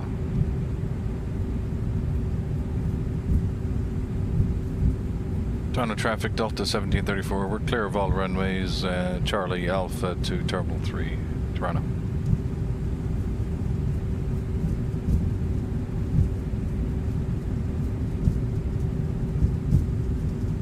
This guy just decided to do whatever.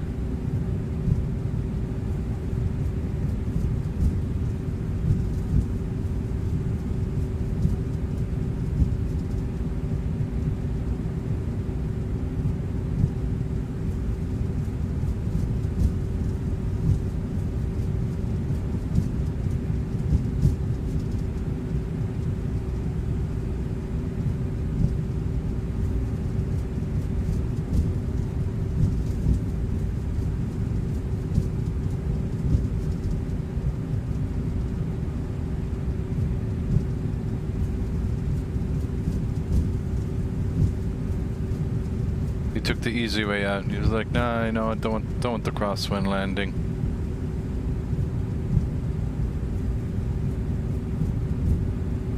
So this looks like Alpha.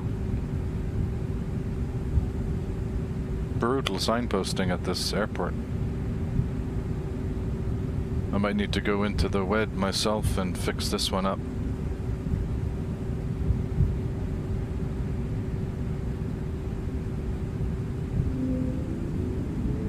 Hit up that brake fan.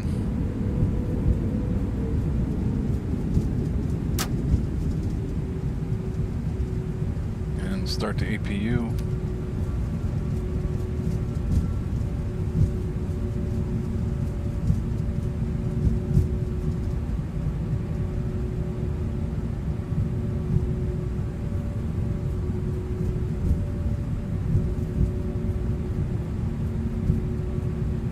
Flaps open. What kind of wheel temperatures do we have? Yeah, 300.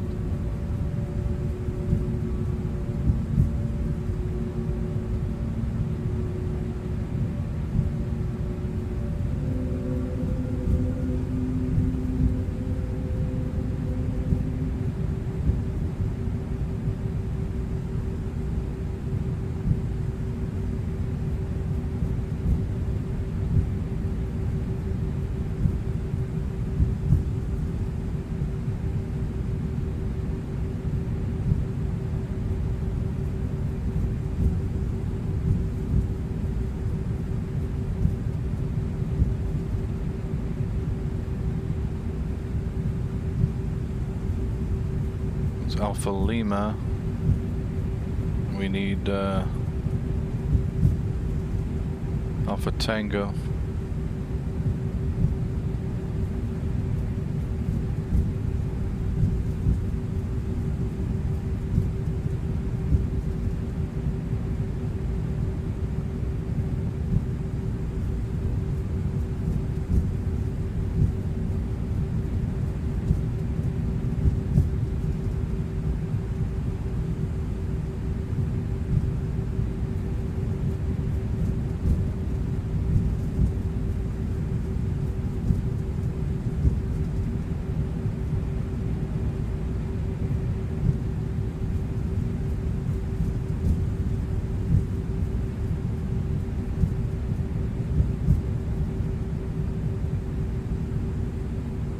Traffic here, Canada 773, turning left base for the ILS runway 24 left at 13 miles.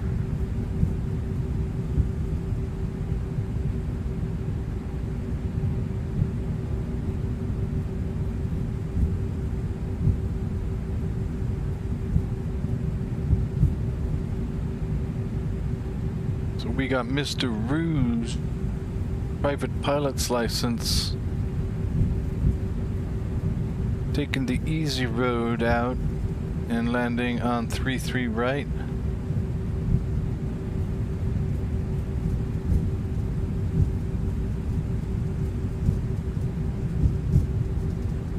And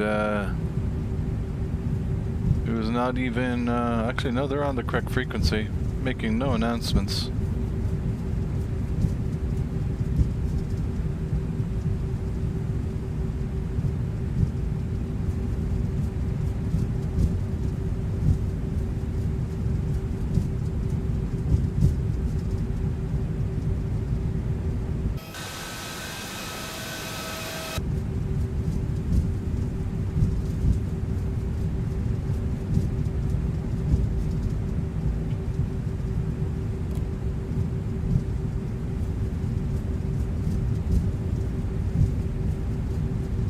There's that little satellite terminal for Terminal 3.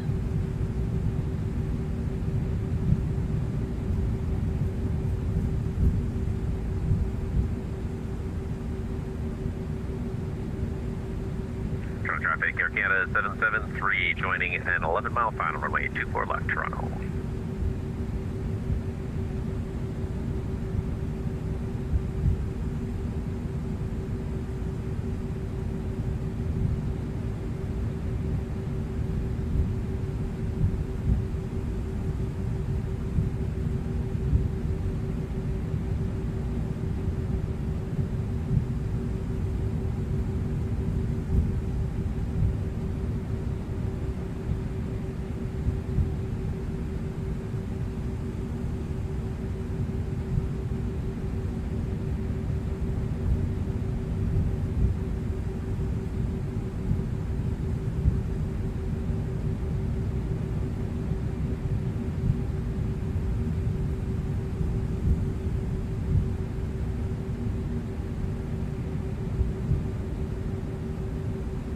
Bravo 10. It's another Bravo 10. Bravo 9. Could knock out the nose light now.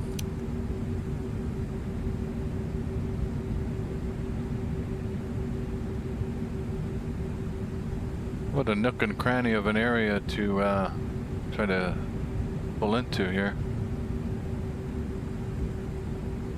Bravo 8 Alpha and Bravo 8 is right here.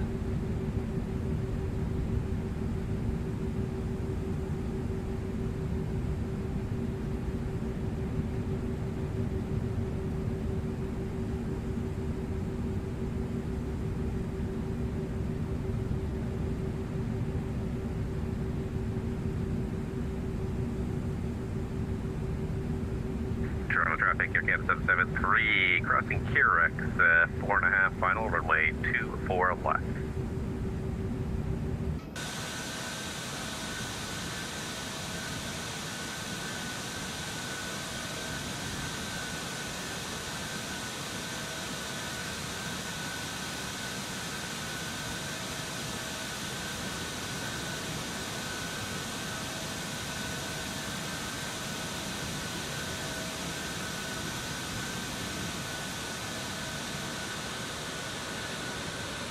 are down.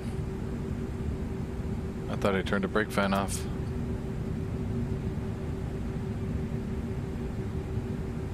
Temperatures are back down to the 200 range. That's good.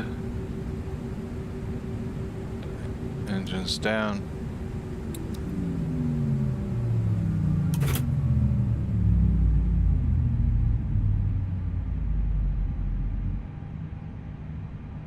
Log that. Disconnect from VATSIM.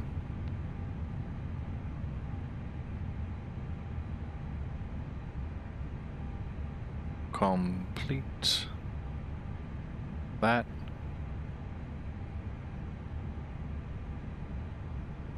Can nix that. And let's roll that back and see that wild landing.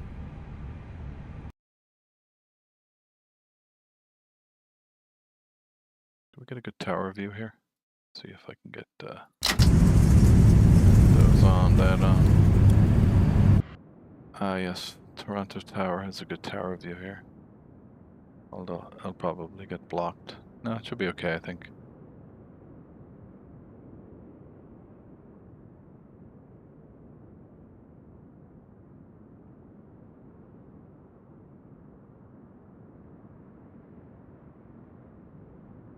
I wonder, did we get a wing strike?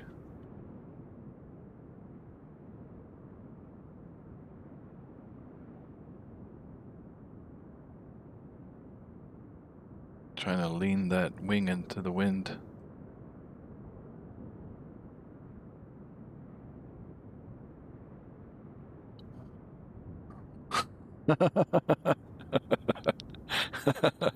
It's like a dog raising its leg to pee. That was amazing. Alright, do we have ring strike here?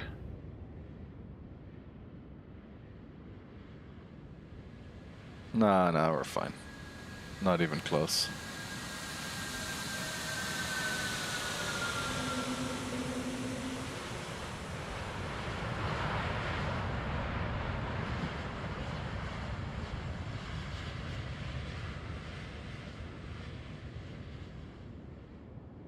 Alright, well, thanks everyone for joining the stream. If you had fun with that, do strike a like and subscribe for more dog peeing airplane landings in the crosswinds.